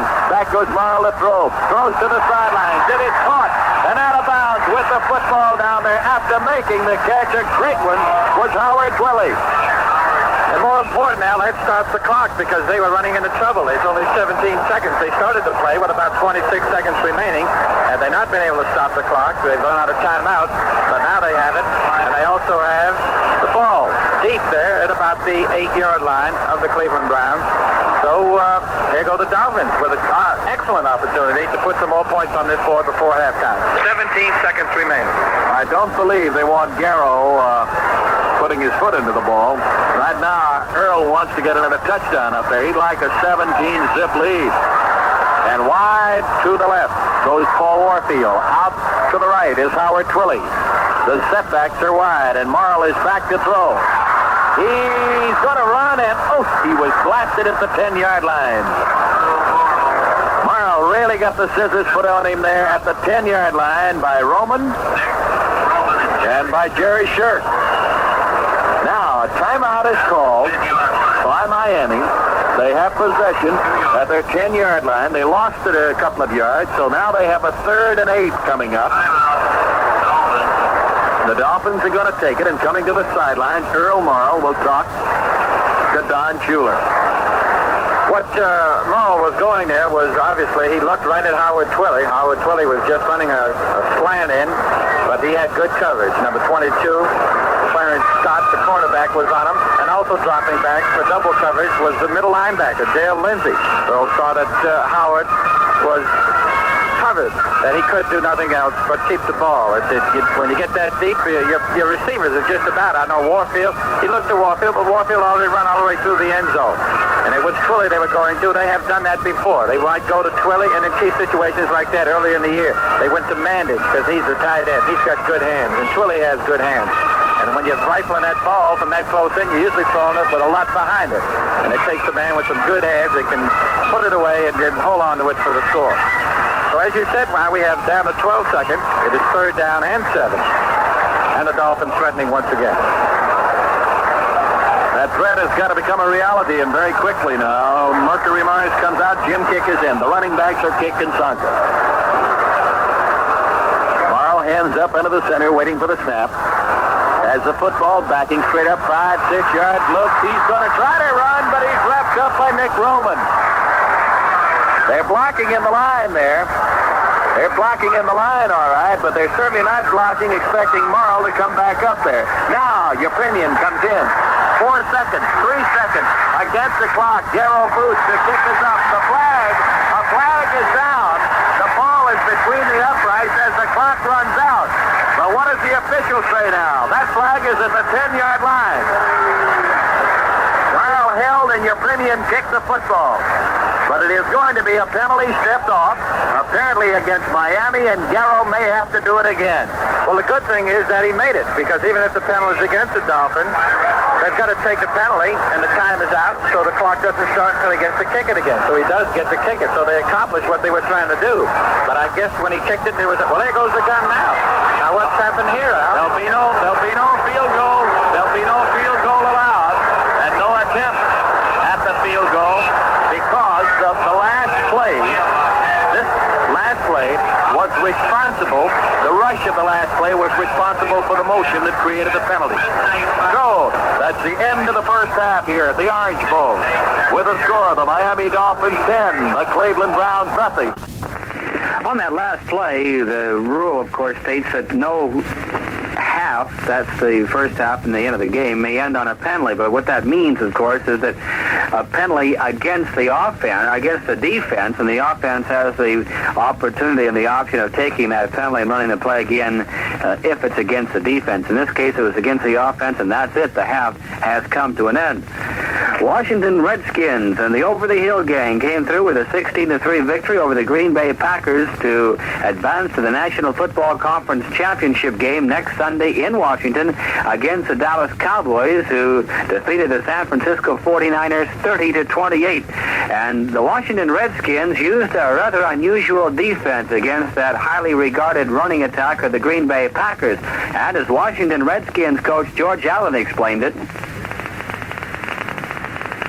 we played the type of game that we had to play to beat the Packers. We played very physical football, and we beat a solid team today.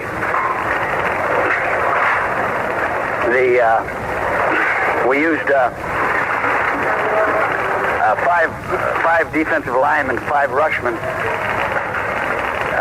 We had used that twice in the first game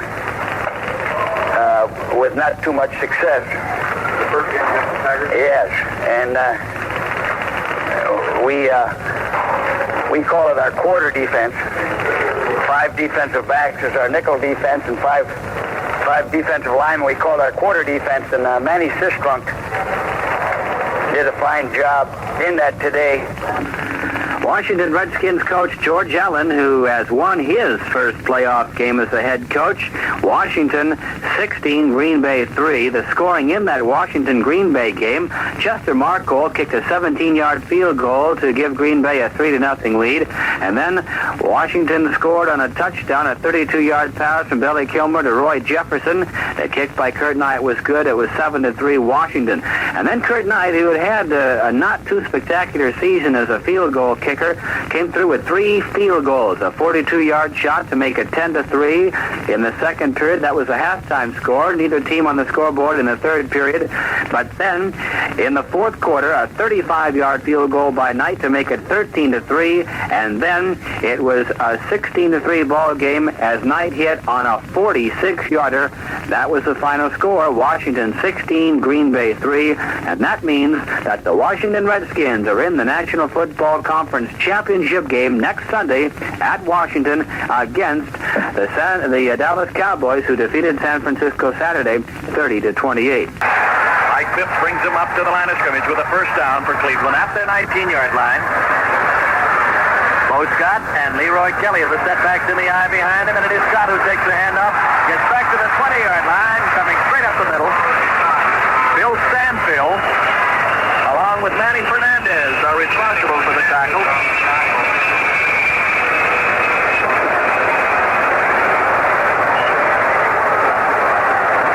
You can hear those jumbo jets as they sail by right outside of our booth, because here in the Orange Bowl, we are up. We are looking right down onto the playing field. On our side, the Miami Dolphins. Across the way, we look into the bench of the Cleveland Browns.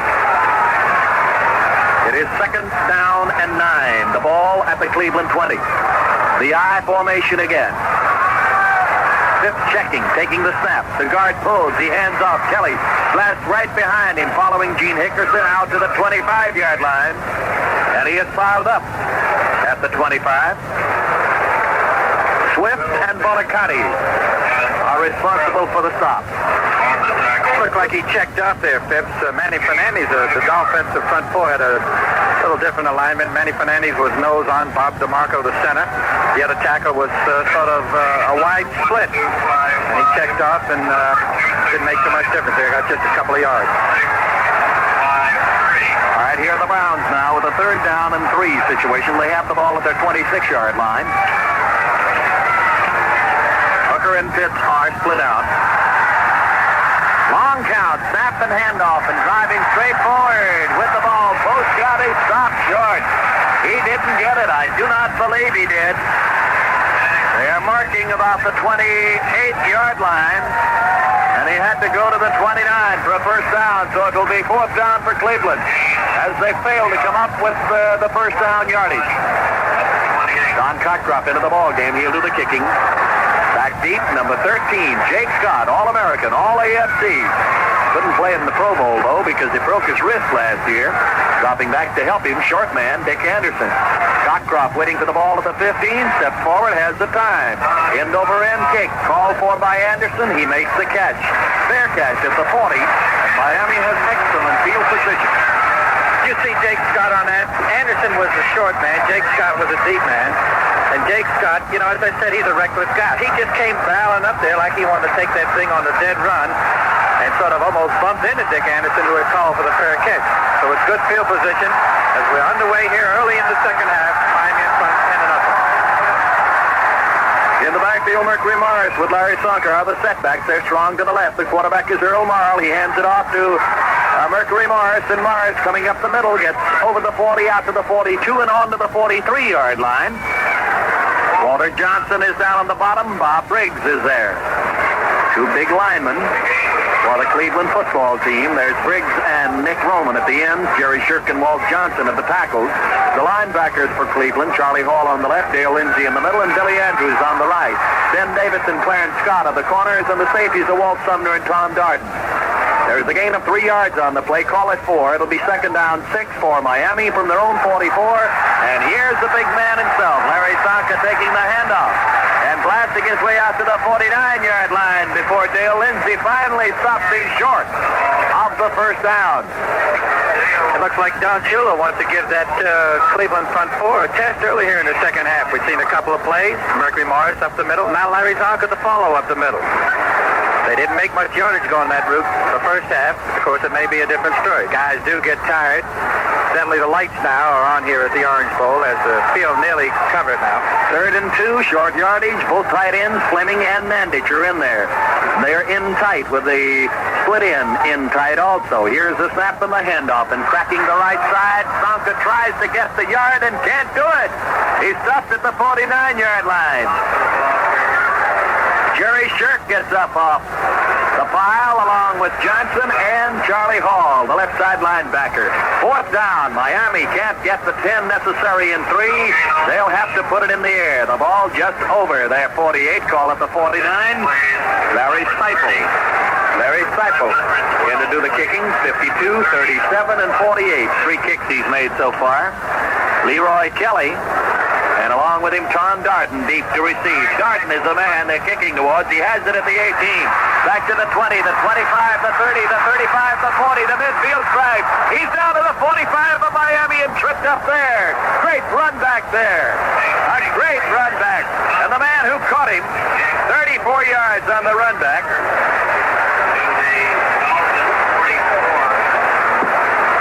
Well, Darden caught that ball on the dead run going to the far side, and the Dolphins coverage was more or less coming down the middle, so catching it on the dead run, he had a lot of speed under him already, and he made a fine run, just tight-roping down the far sideline, right close to the Cleveland bench. Darden has run back 15 kicks for about 61 yards thus far this year. We have a timeout, and with the score, Miami 10, Cleveland nothing. There are other professional sports events going on this Christmas Eve day. In the National Hockey League, the New York Rangers shut out the Detroit team by the score of 5-0. Eddie Giacomin scoring his first shutout of the season, and that's his 40th of his career. The Red Wings shut out by the Rangers 5-0. The Chicago Blackhawks lead Toronto 3-1 after 2 periods. Later on, the Los Angeles Kings at California. In the World Hockey Association, the Los Angeles Sharks beat New England 5-3. Later on, Quebec at Ottawa and Minnesota at Houston. And that's it on the professional sports schedule for Sunday. No action in the National Basketball Association. Nothing scheduled in the American Association. In the Fiesta Bowl Saturday, Woody Green rushed for 202 yards and scored 4 touchdowns to lead Arizona State to a 49-35 victory over Missouri. That's the second Fiesta Bowl played at Tempe, Arizona. As Earl Monk dropping back to throw for Cleveland, quarterback Mike Phipps, and he rifles one out there. It's caught by Milt Morin at the 30-yard line, and Morin has battled his way down to the 23-yard line. So the Browns now are roaring. There's a timeout, a short one called back into play a little early for us there. The officials are not watching those watches closely, not getting the full time that we need. First down for Cleveland on the 23-yard line of the Miami Dolphins, and Mike Phipps, the quarterback, with his hands under the center, waiting for the snap from Bob DeMarco, gives it off to Scott. Scott almost fumbles, then blasts his way over the left tackle down to the 20 and onto the 18-yard line. Brendan Herter is responsible for the stop there. Phipps handed that football off a little oddly. He shoved it to Bo Scott, and Scott almost dropped the football. He had to contain it before he could run with it. Found the left tackle spot open, got down to the 17-yard line. We have 8 minutes and 45 seconds remaining in the third quarter here at the Orange Bowl. The NFL playoff game between the Cleveland Browns and the Miami Dolphins, and it's 10-0 Miami. Cleveland down on the Miami 18-yard line.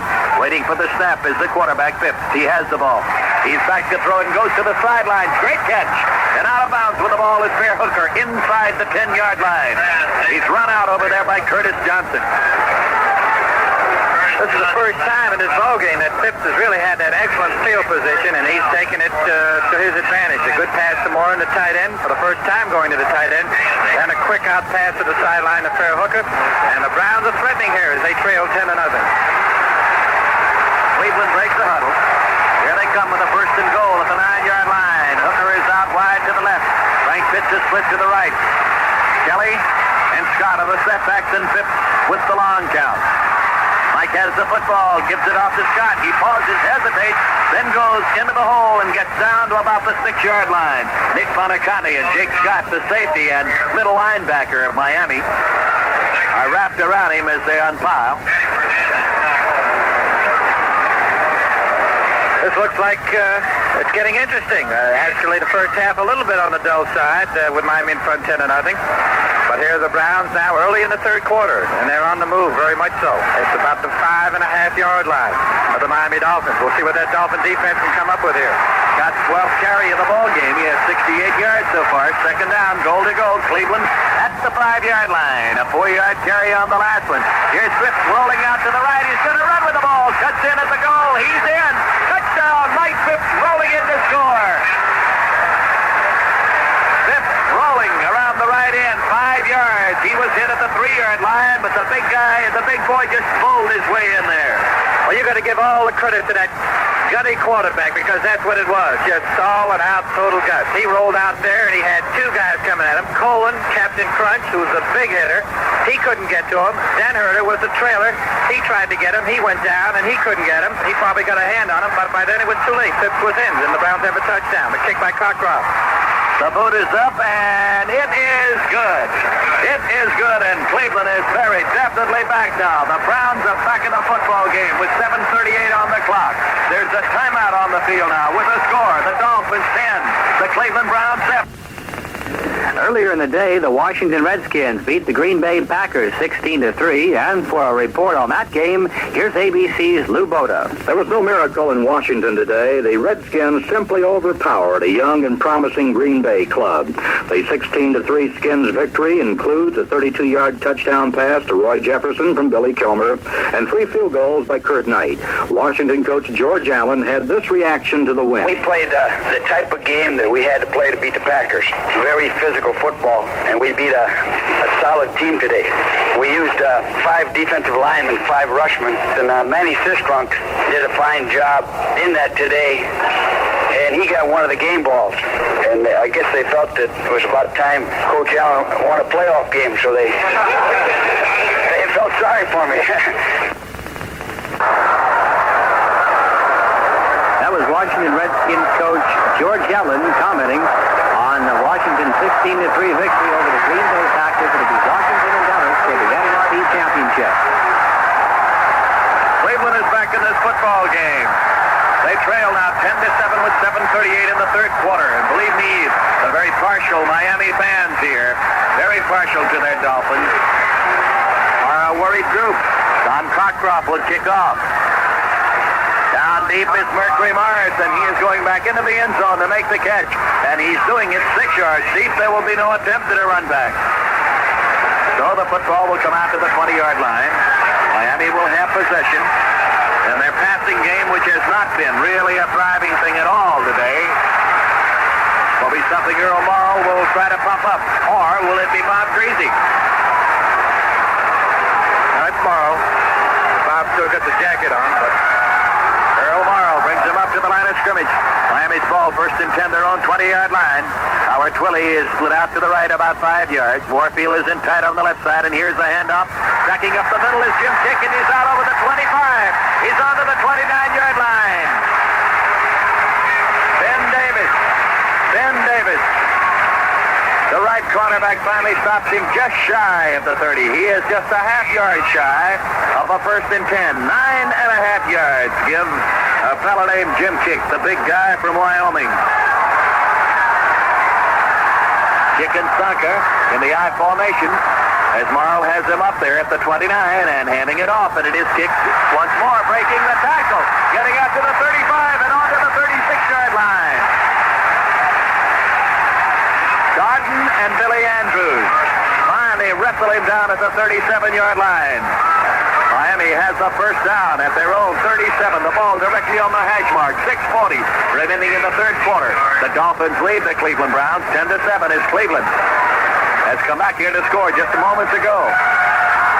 Miami breaking on the line of scrimmage. Fully out wide to the right. Warfield is out to the left. Kick and Sanka in the backfield, and they're battling up in the line there. Back at the throw, and throwing it straight at the 46-yard line. Of the Cleveland Browns is Earl Morrill, and the man who caught it is Howard Twilley. Oh, Clarence Scott was unhappy about that. And well, he should be, Al. Howard Twilley had fallen to the turf, but he just took that ball. It was thrown right down there at his belly button. He got it right in there and held onto it. Even though he was down, the official was right on top of the play, so no question, a reception. Miami has the ball. 1st and 10 at the Cleveland 46-yard line. The setback's the spread. Earl Morrill with the signals. The handoff is the kick. Kick breaks one tackle as he hits the line of scrimmage. Gets over the 45. He's down to the 43-yard line. Walter Johnson has him. And when Walter Johnson has you, buddy, you don't go almost anywhere. He is a big one at number 71. Talk about Jimmy Kick. I know it's making a lot of people happy here, and perhaps Jimmy Kick and his parents are up there in New Jersey. He's had more or less to play second fiddle to Mercury Morris all this year after a big year last year, but here he is. When the chips are down, he's getting the yardage. It is 2nd down and 7. Miami with the ball at the 44-yard line, and Kick again with the football. He's down to the 40, right up the middle. He's down to the 37-yard line. He's close to the first down. Charlie Hall is responsible for bringing him down, and the ball is down at the 37-yard line. Now the yard marker for the first down, the end of the chain is at the 46-yard line, so it will be 3rd down and 1 with Miami in possession and moving the football. The running game excellent now. Kick and Sanka are taking turns. That defensive line, Nick Rowland, Bob Briggs, Jerry Shirk, and Walter Johnson really getting a workout for the Browns. The linebackers are Hall, Lindsey, and Andrews, and they are in there. Both tight ends are in close with 3rd and 1. Short yardage. For Miami, it's Kick again following his interference. He's got the first down, fumbles the football. Cleveland has recovered at the 33-yard line. The Cleveland Browns have recovered, and the man who recovered the football was Charlie Hall. Well, Kick had picked up about 5 more yards on the carry. It appeared that he was stopped and on his way down, but he had a gang tackle of about 3 Browns on him. And Kick is not a guy that fumbles the ball very often. He and Larry Zocker take a special pride in the fact that they do not drop the ball. But sometimes when you get some of those big guys laying it on you, that's what happens. With a score, Miami 10 and Cleveland 7. There's a timeout on the field. Now this. Well, obviously, Miami fans are beginning to think how sweet it was to go 14-0 in the regular season, but it's not going to be a very happy Christmas at all if Miami does not win this playoff game. And obviously, if that's the case, that should occur. Those 14 consecutive wins in the regular season will obviously mean very little. Miami's 38-year-old quarterback, Earl Morrill, zoomed to the top of the passing category in what had to be one of the great fill-in efforts in pro history. Morrill took over for the injured Bob Greasy in the 5th game and led Miami through the rest of the all-record winning season, which included 3 shutouts. He threw 11 touchdown passes and was intercepted only 7 times. In addition to that, he broke through the 9-yard ceiling in average gains per attempt with a 9.07 mark, and that's a rather rare effort. You don't see that happen too many times. So that's 9 yards per attempt, not per completion. Greasy was last year's winner, and Darryl Lamonica of Oakland filled the runner-up role this year. Cleveland has recovered the fumble. Another turnover there, and it is first down for Cleveland with the ball on the Cleveland 33-yard line. Here's young Mike Phipps under the center. Scott and Leroy Kelly, his setbacks are strong to the left, and it's Scott who gets the football, bumps into one of his own men. It's slowed under at the 32-yard line, and they have lost a yard. Nick Bonacotti and Vern Denherter wrapped around him at the 33-yard line. The officials say no loss on the play. but no gain on the play, and the ball is dead of the line of scrimmage. Tipped end of it, touching the 33. As Cleveland breaks the huddle, Fairhooker goes wide to the left. Flanking out to the right is Frank Pitts. The tight end is Walt Morris.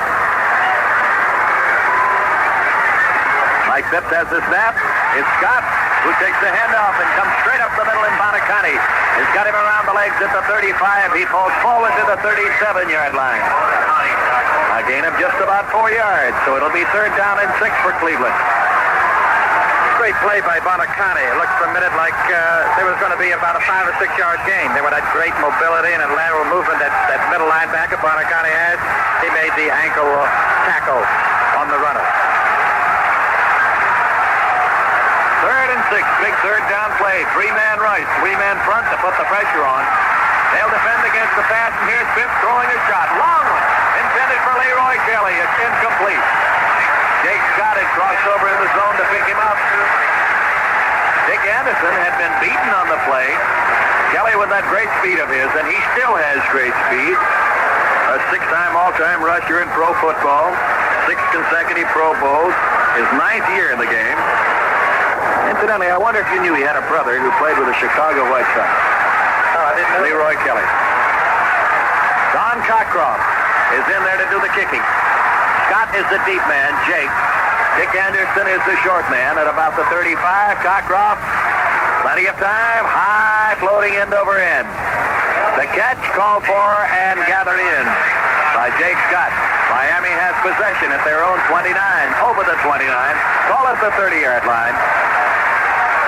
We have 2 minutes and 51 seconds remaining in the 3rd quarter. In a tight one, the Miami Dolphins lead the Cleveland Browns 10-7. Just have a little sun on the upper deck here now, Al.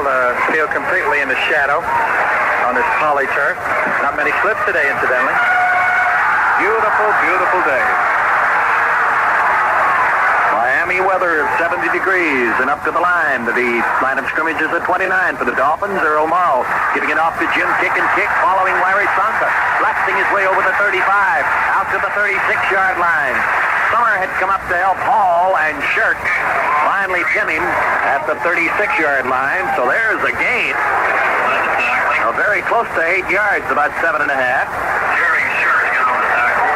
Sumner goes out, Walt Sumner, and Bobby Majors comes in to play defensive back. Wide to the left out there is Howard Twilley for Miami. In the slot to the left is Paul Warfield. And here's Kick again up the middle to the 40-yard line. And to the 41 with a first down.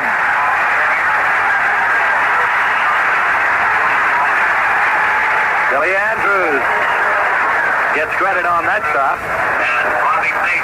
It appears that front offensive line perhaps got the word from those Dolphin assistant coaches, because the blocking appears to be a lot better. They seem to be moving some people out. Kuchenberg and Little and Langer, along with Norm Evans.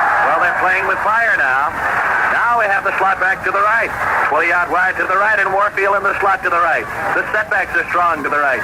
Rolling to the right. He'll throw as Earl Morrow looks and fires, and into the hands and out. Incomplete at the 42-yard line. Howard Twilley had the football.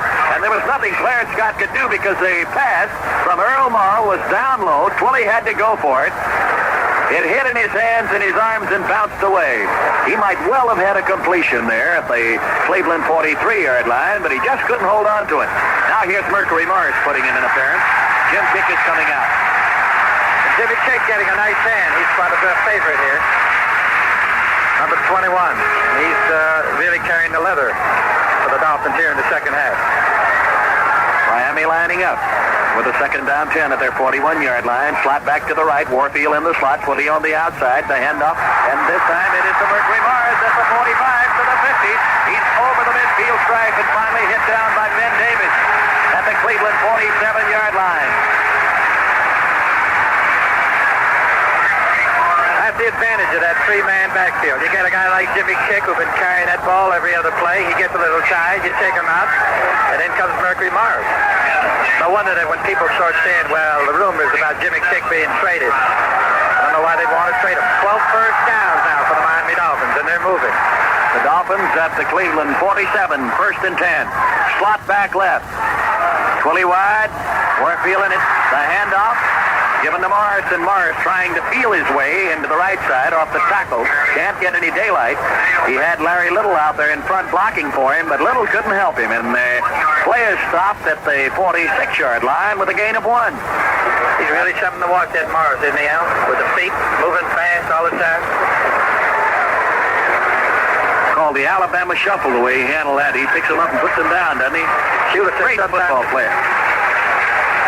At the end of the third quarter with the score, the Miami Dolphins 10, the Cleveland Browns 7. So the Cleveland Browns are staying right in here against the Miami Dolphins, and of course the question now becomes whether or not the Dolphins may be concentrating on keeping that streak alive, or whether they're looking far enough ahead to the Super Bowl. Earl Morrill has some thoughts on that. You can't look back. You have to look ahead, and we know that Cleveland's coming in here. They're going to play the best football that they know how, and we're certainly going to have to be at our best, because if we falter, if things go wrong and they end up on the right side of the score, we go home. But we're confident. We're optimistic. We've had a good year, and this is the way we're going into the game. This is the way we're preparing, and this is what we'll be out there to do, is just keep doing the same things that we did all year. Earl Morrill, the quarterback for the Miami Dolphins, who has led the Dolphins to a lead at the end of the first half of 10-0, but Cleveland scored in the third period, so it's now a 10-7 ball game in favor of the Miami Dolphins as we head into the final 15 minutes of play of this American Football Conference playoff between the Browns, the wild card team in the American Football Conference, and the Eastern Division champion Miami Dolphins. The winner of this ball game will play the Pittsburgh Steelers, a 13-7 winner over the Oakland Raiders on Saturday. The Washington Redskins are in the National Football Conference championship game next week against the Dallas Cowboys. Washington 16-3 over Green Bay, and Dallas beat San Francisco 30-28 Saturday. From the Orange Bowl in Miami, coast to coast on the Mutual Network and around the world on Armed Forces, the American Forces Network, it's the NFL playoffs. The Miami Dolphins are leading the Cleveland Browns 10-7 as we go into the fourth quarter. And Earl Morrill has the 2nd down and 8 situation coming up from the 46-yard line of the Cleveland Browns. And here's the handoff given off to Mercury Morris around the right side to the 45, down to the 40-yard line, and Morris is hit out of bounds. Carrying the 11, Mercury Morris, a great little running back. Tom Darden makes the tackle. Oh, let's check that. I beg your pardon.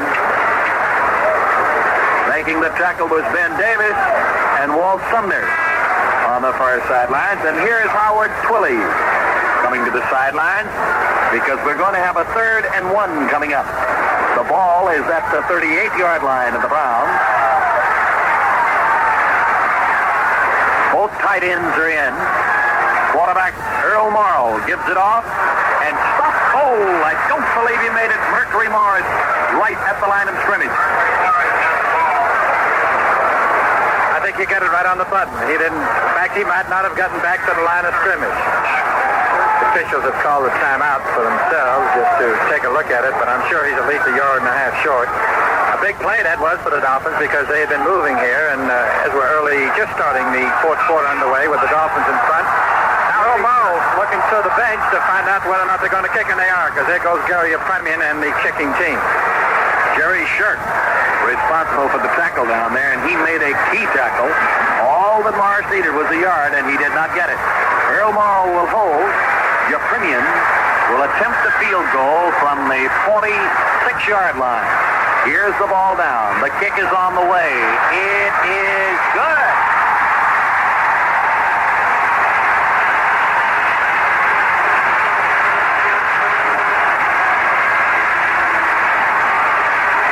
So the Dolphins now take a 6-point lead, 13-7. Miami out in front. And there's the timeout here with a score. Miami 13, the Cleveland Browns 7. Top-ranked UCLA continues on its merry way by defeating Notre Dame 82-56 on Saturday night. The Irish, by the way, were the last team to defeat the Bruins back in 1971, and since then, UCLA has won 51 straight games. In other college basketball involving top-ranked teams Saturday, second-ranked Marquette defeated Iowa 69-61, and fourth-ranked North Carolina State beat Georgia 97-83. Alabama won the Dayton Classic in Ohio with a 77-76 victory over host Dayton. Ninth-ranked Florida State took third place in the tournament with a 91-73 victory over Northwestern.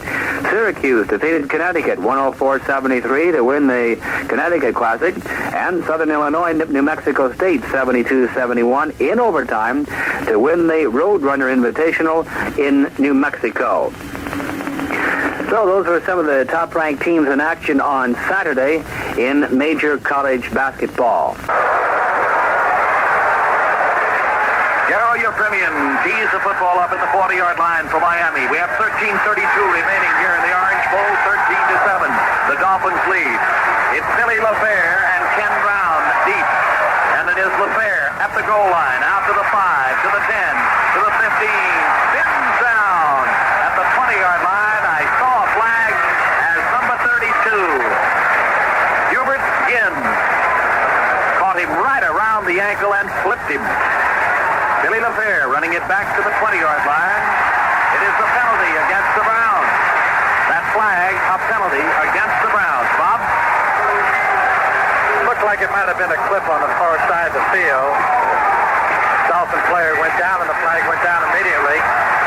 That's what it was, the signal by the referee. So that pushes the Browns back even further. And they are deep in their own territory at the 11-yard line, and they are trailing the Dolphins here with 13-22. 13-22 remaining in the game. Miami in front, 13-7. Postcott, Leroy Kelly, they've gone most of the way, almost every play of the game. Zips with a first down at the Cleveland 10-yard line, back deep. Now he's 90 yards away from the touchdown that could put him in command for the first time. Back 7, 8 yards to throw. Looks, can't find the receiver, will run with it at the 15. Good block, gets out to the 23-yard line. Leroy Kelly came back and made a key block on Doug Swift, the linebacker. That's what you call just get the crackback block downfield.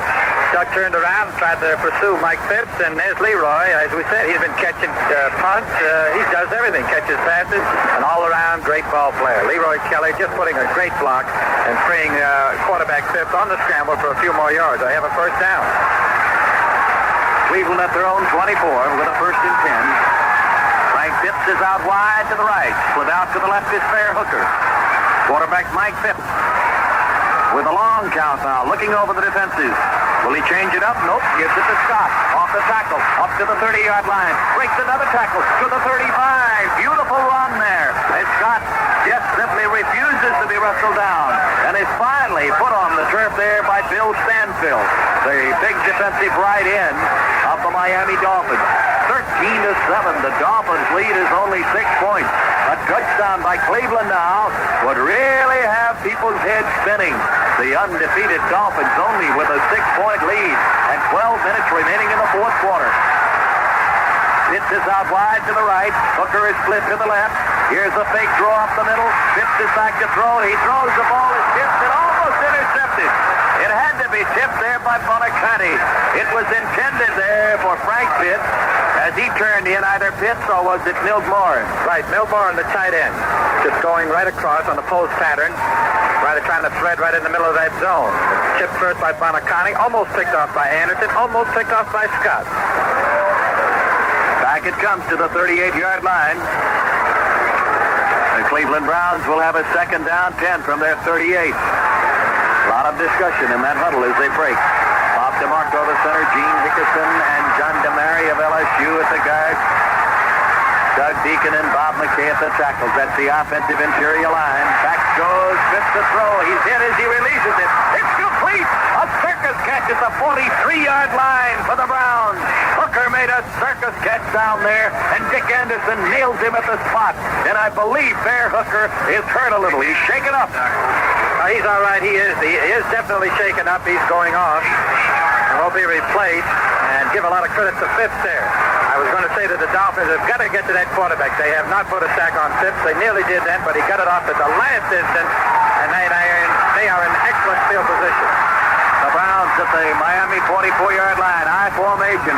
Phipps is the man. Taking the handoff to Bo Scott, and Scott rambles right up the middle. Gets down to the 40-yard line. He's blasted back to about the 42. So the head linesman is indicating there that he reached the 40-yard line before Bill Stanfill wrestled him down.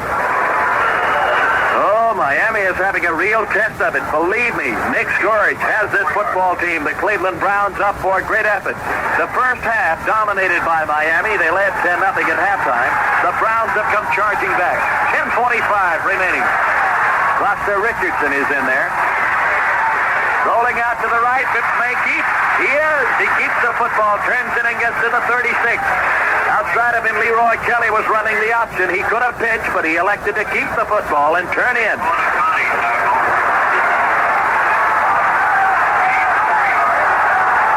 That ball is down at the 36-yard line of the Miami Dolphins, and it is third down coming up, third and about 2. A long 2. Frank Pitts goes out. Phipps now has rushed 4 times for 30 yards. He's carried 4 times for 30 yards. Hooker is split out to the left. The only man outside. Tight formation in there. Both tight ends are in. Here's the snap, and the quarterback jamming it forward. He may have done it. Phipps put his head down.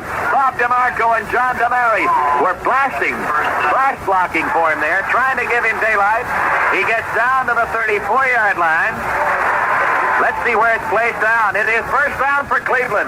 That is the 10th first down the Browns have come up with this afternoon. And a big one, a most important one, Bob. A great effort by Phipps. He sort of went a little bit longer on the count, and that may have just about thrown off the Dolphin rush that they were trying to put on to prevent the first down. But Phipps got the first down. He also got a touchdown rusher.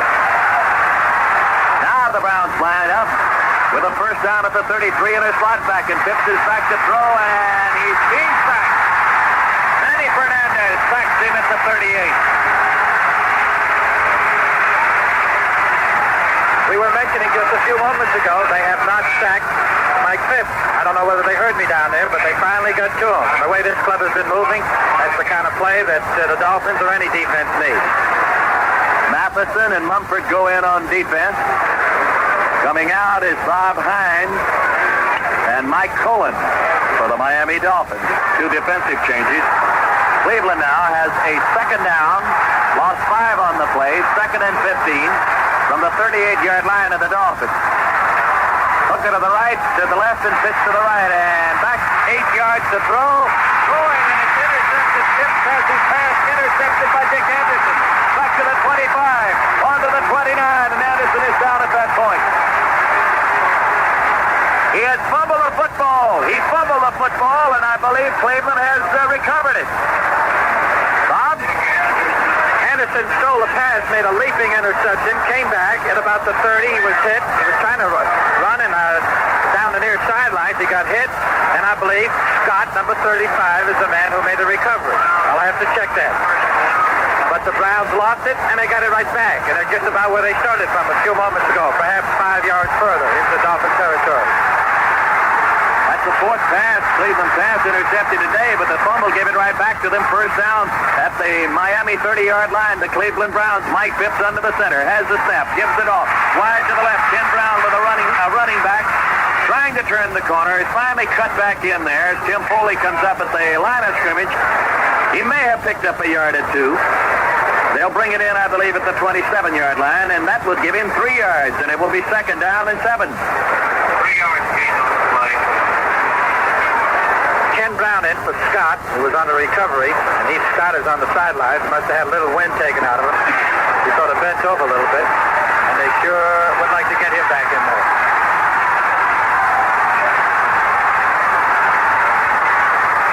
Hooker to the left and pitch to the right, and back goes Phipps to throw. He looks, he throws into the end zone all by himself. Touchdown! There, Hooker catches it. Touchdown, Cleveland!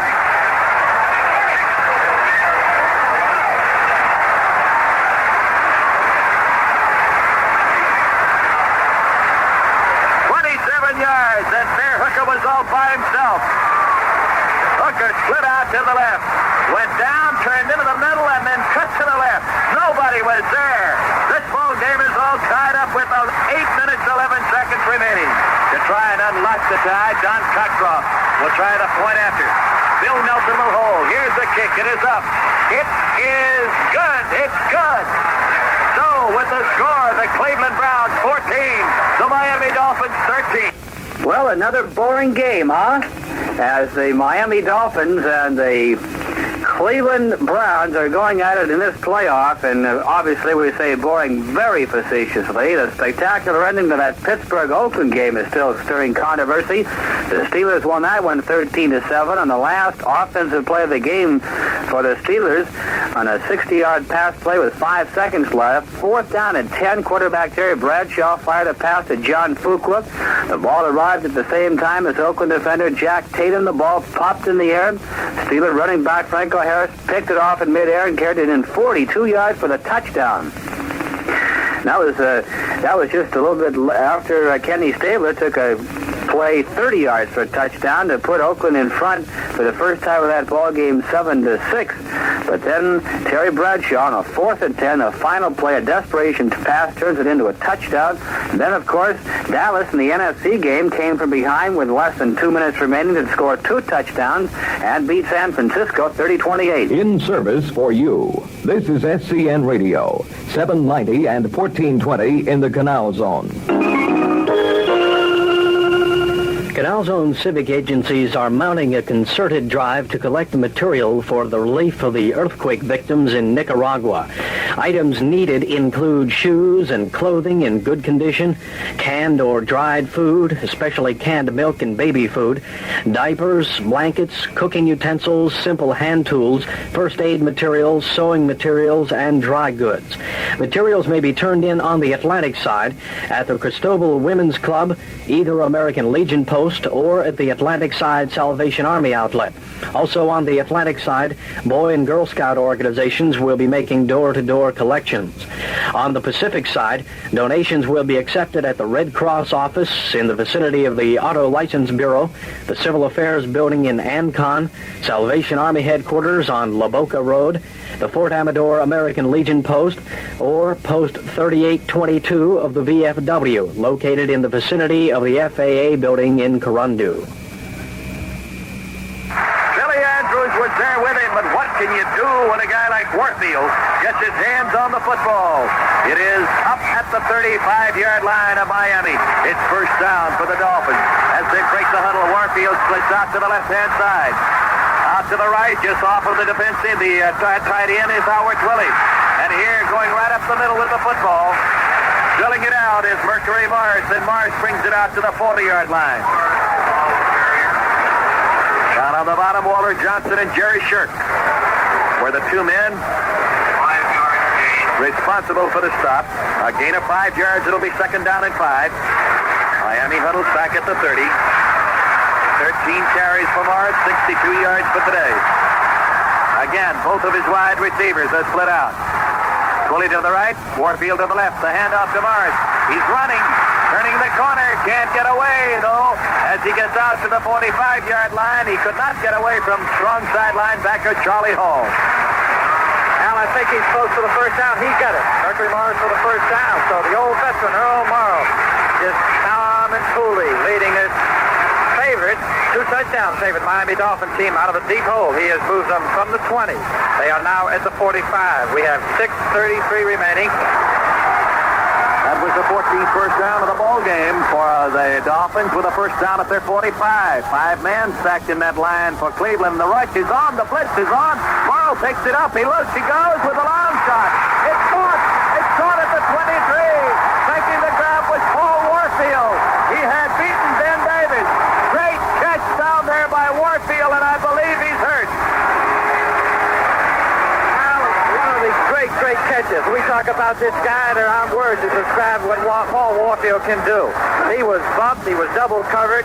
How he ever got behind Ben Davis, I'll never know. And how he ever caught that ball. He just leaped. I'd love to have a picture to show our mutual broadcasting audience.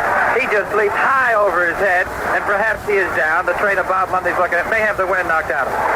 So with a score, the Cleveland Browns 14, the Miami Dolphins 13. There's a timeout on the field. Now this.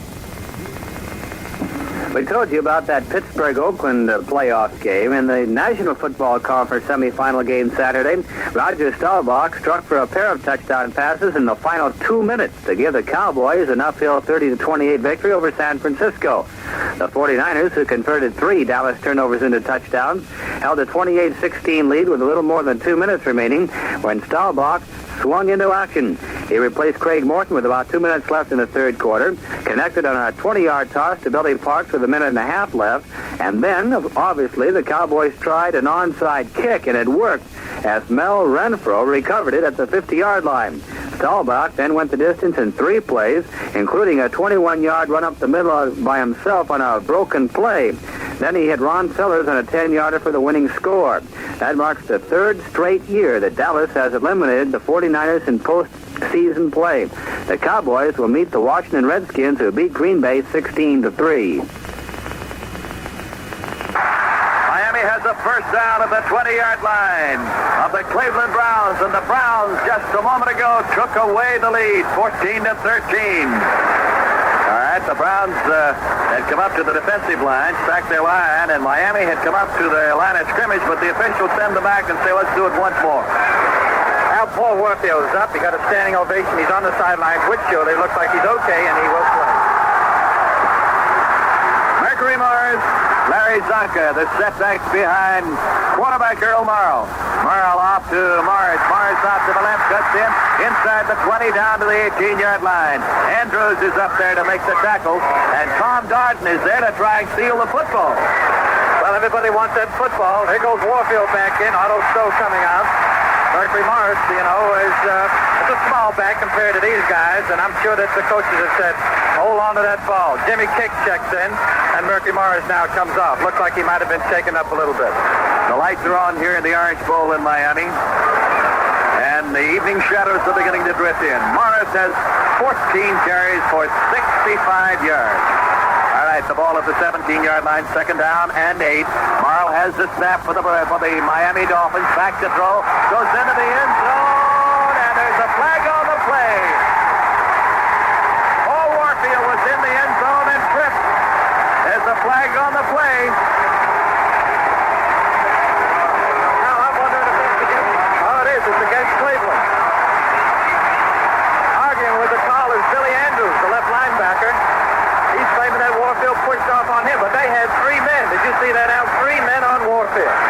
Triple coverage in the end zone there. Earl Morrow meant to go to him. He put the ball in the air. It was not the bullet type, the trajectory that Earl Morrow can throw. It was not a lofted pass, about a half-speed throw to the end zone, and Warfield there, triple coverage, was batted down. Now the ball is at the 9-yard line.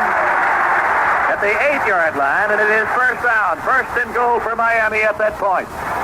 Morrow handing off to Kick, and Kick going right up the middle into the end zone. Touchdown! Miami scores!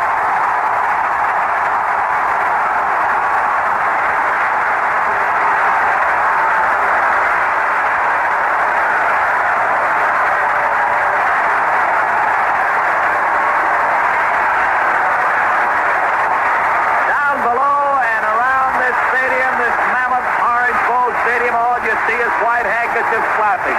And for good reason. Anytime they score, the Dolphins, you'll see that. Here's the point after try. The kick is up. The kick is good. The Dolphins have the lead back. It's Miami 20. The Cleveland Browns 14. And Bob, they didn't leave that lead hang too long. They went right back and wrestled it away. There's one thing that this team has shown all year, that they can meet whatever the obstacle is. They didn't get to be where they are, 14-0. Without being able to do these kind of things. Earl Morrow, he's a veteran of 17 years. They had the ball on the 20. He just moved them right down the field. And he went to another great veteran, Paul Warfield. A great catch of 35 yards for Paul Warfield. Then the interference call. And then another guy that they say, boy, when the chips are down, as we talked about earlier, Jimmy Kick. He's a guy that'll come through for you. And that he did. An 8-yard burst with Larry Little and some great blocking. Here's the kickoff.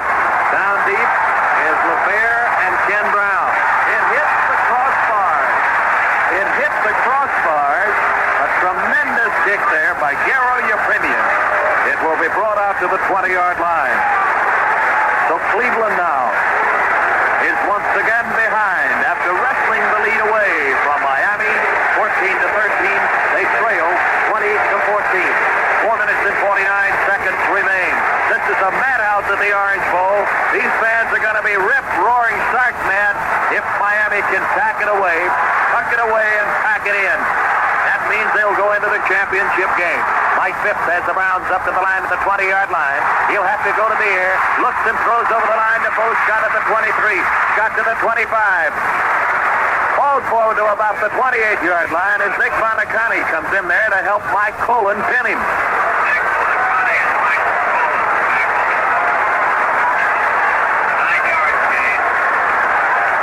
Scott going off and Ken Brown coming in.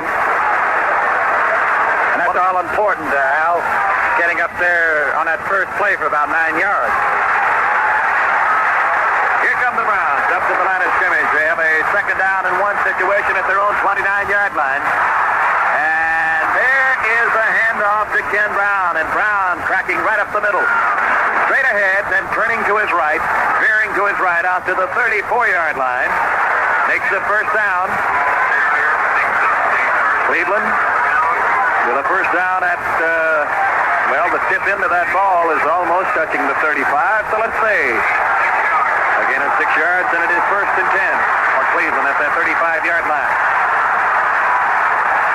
Hits this flank wide to the right as the handoff again goes to Brown, and again he tries to center. Fine one-on-one blocking in the middle of that line. Bonicani is there. Along with him is Bob Matheson.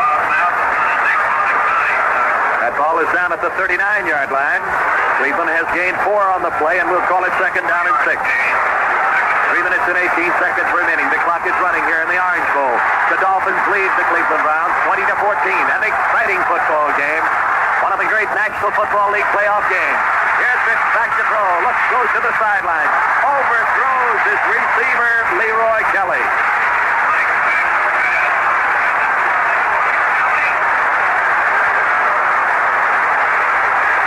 Excellent coverage put on by the 5-3 defense now with Bob Matheson in there, and especially excellent coverage on fair hooker number 43 on the far side of the field by the cornerback over there, Foley, and also helping out Dick Anderson.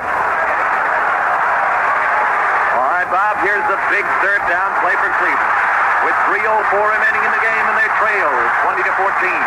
They have a third down 6, and they have the ball at the 39-yard line of the Browns. Phipps will have to put it in the air. He is back to throw, and he rifles one. Incomplete.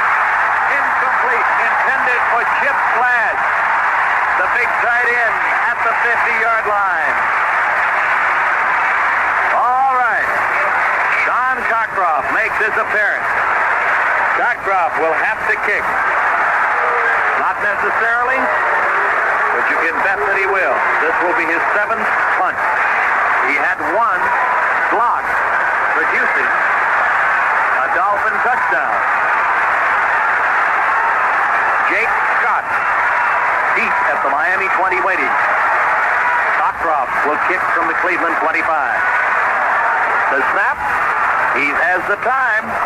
There's the kick. It bounces on the 22, rolls to about the 16, and goes out of bounds. Followed all the way by the Browns. 43 yards on that punt. 2:47 remaining, Al, and as we saw in a couple of games yesterday, anything can happen, and usually does. Nobody has left this Orange Bowl. 80,010 still here. The Dolphins deep in their own territory. They want to control the ball, but they've also got to make a first down. They can't give up the ball. Errol Morrill is the quarterback, and it's basically the same offensive unit they've had since the beginning of the ball game. Errol Morrill now has the charge blown on the bugle down there and brings Miami up to the line at their 16 with a first down. Kick and Sanka are the backs, and it is kicked with a football, bringing it out to the 17 and being thrown back to about the 12. Driving forward, Ben Davis, the right cornerback. Caught him right at the line of scrimmage and drilled him back. He picked up a yard on the play, so let's call it second down and 9.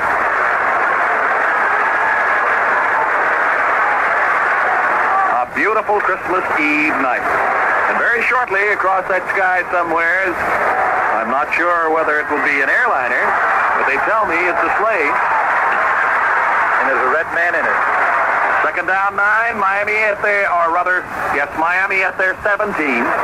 Morrall handing off. Sonka with the ball, turning the corner and getting back to the line of scrimmage as the flag is dropped. Dale Lindsay is responsible for the stop. There's no gain on the play, but we do have a Cleveland player down. And that looks like Billy Andrews.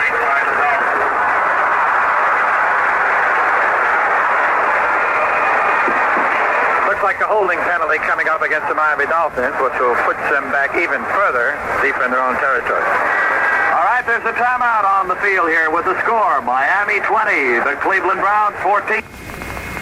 Well, both of these teams are used to close ball games during the season. Cleveland had 4 games which were decided by 6 points or less. They beat Houston 23-17, beat San Diego 21-17, nosed out Pittsburgh 26-24, and beat Cincinnati 27-24. Miami was involved in 3 games decided by a touchdown or less. Minnesota 16-14. They beat Buffalo 24-23, and then the New York Jets 28-24. So a 14 victory season for the Miami Dolphins, but 3 of those games were close. Cleveland finishing the season at 10-4 as the wild card team had 4 games decided by 6 points or less, and fortunately for Cleveland, all 4 of those decisions went in favor of the Cleveland Browns. So let's get back to the action now at the Orange Bowl in Miami, Florida.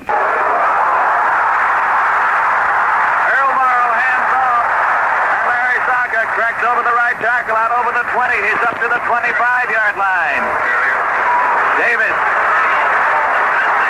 along with Charlie Hall, are responsible for finally bringing him down at the 25-yard line. Well, the clock has reached the minute 56 seconds. 1:56 remains, and apparently the 2-minute warning now is going to be given. 2 minutes remaining in this football game. We'll be wrapping up National Football League coverage in just a couple of moments. I'd like to take this opportunity on behalf of my crew here, Bob Holloran, Rusty Wester, our engineer, our producer in Washington, the president of our network, and our director of sports, Van Patrick, to send along the very best wishes here on Christmas Eve night for a very comfortable, a very wonderful, a very pleasant Christmas Day for you. It's a wonderful time of year, and traveling around the country to broadcast football, you meet so many marvelous people, and I think they try a little harder during the Christmas season to be pleasant, to smile, and to be helpful. And there are literally hundreds of people we could thank for their kindnesses and their help in making our Monday night and our Notre Dame football possible. Just hundreds of people across this country. From South Bend, Indiana, the home of the Fighting Irish, to the Monday Night Football stadiums that we have covered. From San Francisco to Foxborough, Massachusetts, and from Miami to New Orleans and into Dallas. And of course from Detroit, well, you name it, we have covered football this year on the Mutual Network. There's some great lineups in sports for Mutual coming up. And now, here we go. The Dolphins are in punt formation with 1:56 seconds to go. Harry Seipel is back there standing at the 10-yard line, and here is the snap. He gets away the kick. Kelly at the 43-yard line and back out to the midfield stripe. Leroy Kelly making the grab and returning that football. And making the tackle was number 54, Fred Hoagland. Fred Hoagland. Let me correct that now. Number 54.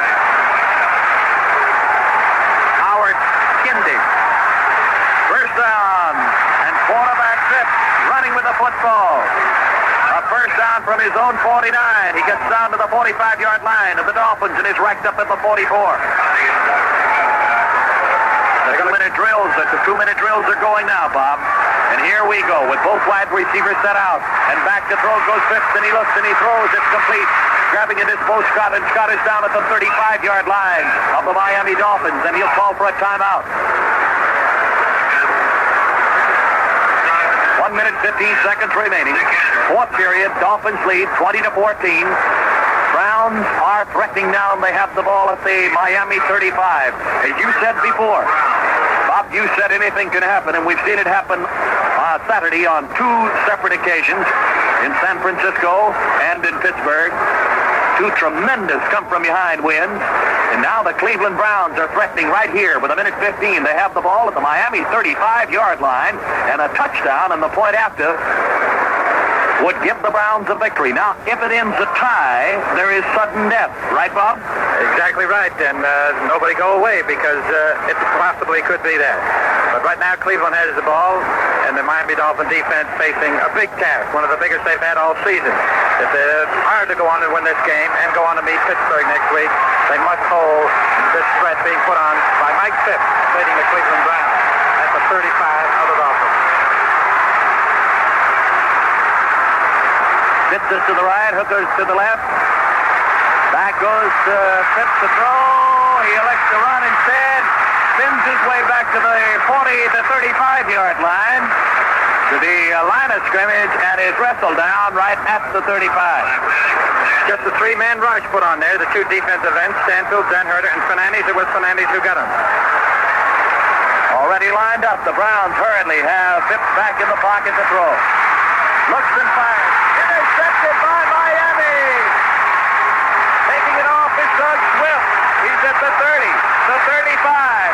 Caught from behind at the 39-yard line. With 48 seconds to go in the game, Miami has possession.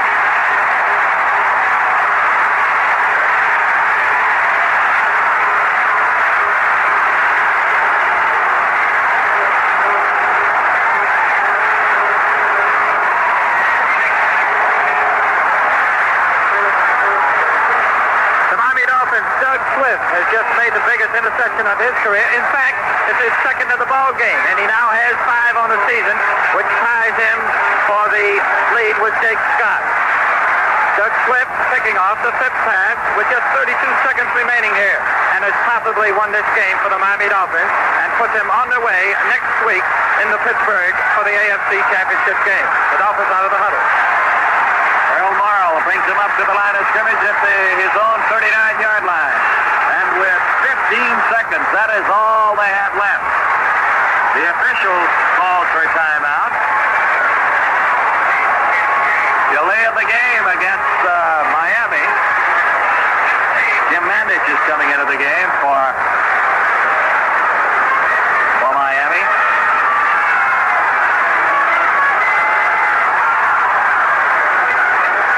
Howard Twilley is coming out. Only 15 seconds remaining in the fourth quarter. The Dolphins have a 6-point lead. The Browns have just given the football up on an interception, the 5th of the day that Phipps has thrown.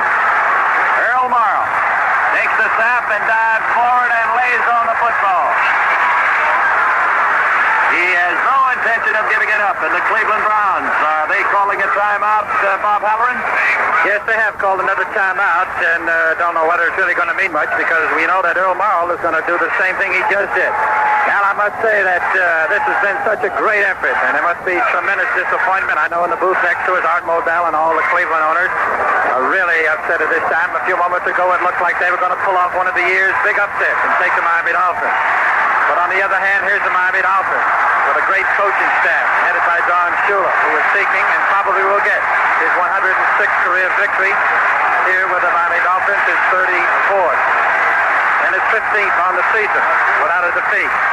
And the Dolphins, as we said, coming back, facing defeat, possible defeat here late in the ball game when Cleveland went ahead on a pass to Fairhooker. But they've come right back. Morrow drove them down. Kick went in from 8 yards. Cleveland was threatening, and Swift made a second interception, and we're back live. All right, Morrow with 11 seconds remaining now. His time is back in. He has the second down and about 15. Again, ball's on the ball. They can do nothing about it now. The timeout.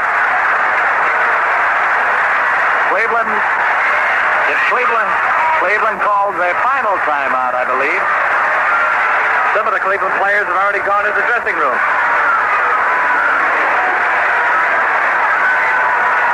I right. They're not supposed to be that good a ball club, Al, against the rush. They were great all year in the passing defense, but I thought that front four did an outstanding job. Shirk, Johnson, Roman, and Briggs, plus their linebackers of Lindsey and Andrews and Charlie Hall. Just a great job. Just almost shutting off the Miami Dolphin running game, except for a few bursts here in the second half. Once again, we'd like to remind you that the Sugar Bowl Football Classic on New Year's Eve night, December 31st, 8:45 p.m. Eastern Standard Time, Oklahoma against Penn State. You'll hear it on many of these mutual stations. The Sugar Bowl Football Classic on New Year's Eve night, the biggest New Year's Eve party of the year. All right, 3rd and 15. Earl Marl again, taking the ball, folding up. Right there. 2, 1. It's time to get on. It's all over. The Miami Dolphins have defeated the Cleveland Browns. Miami 20, Cleveland 14. So that's it. It'll be the Miami Dolphins and the Pittsburgh Steelers in the American Football Conference Championship game next Sunday at Pittsburgh. The Steelers 13-7 winners over Oakland on Saturday, and Miami coming through with a 20-14 victory over Cleveland to win the other semifinal game. In the National Football Conference, it'll be the Dallas Cowboys, a 30-28 victory over San Francisco Saturday against the Washington Redskins, a 16-3 winner over Green Bay on Sunday for the National Football Conference Championship. Some very, very exciting football games here on these 2 days, Saturday and Sunday preceding Christmas. And we want to wish you the best wishes for the holiday season from all of us here at AFRTS in Washington. This broadcast was authorized under rights granted by Cleveland, Miami, and the National Football League, and it was intended solely for the use of the AFRTS listening audience. Any rebroadcast of the description and accounts of this game without the express written consent of Cleveland, Miami, and the National Football League is prohibited. Thanks again.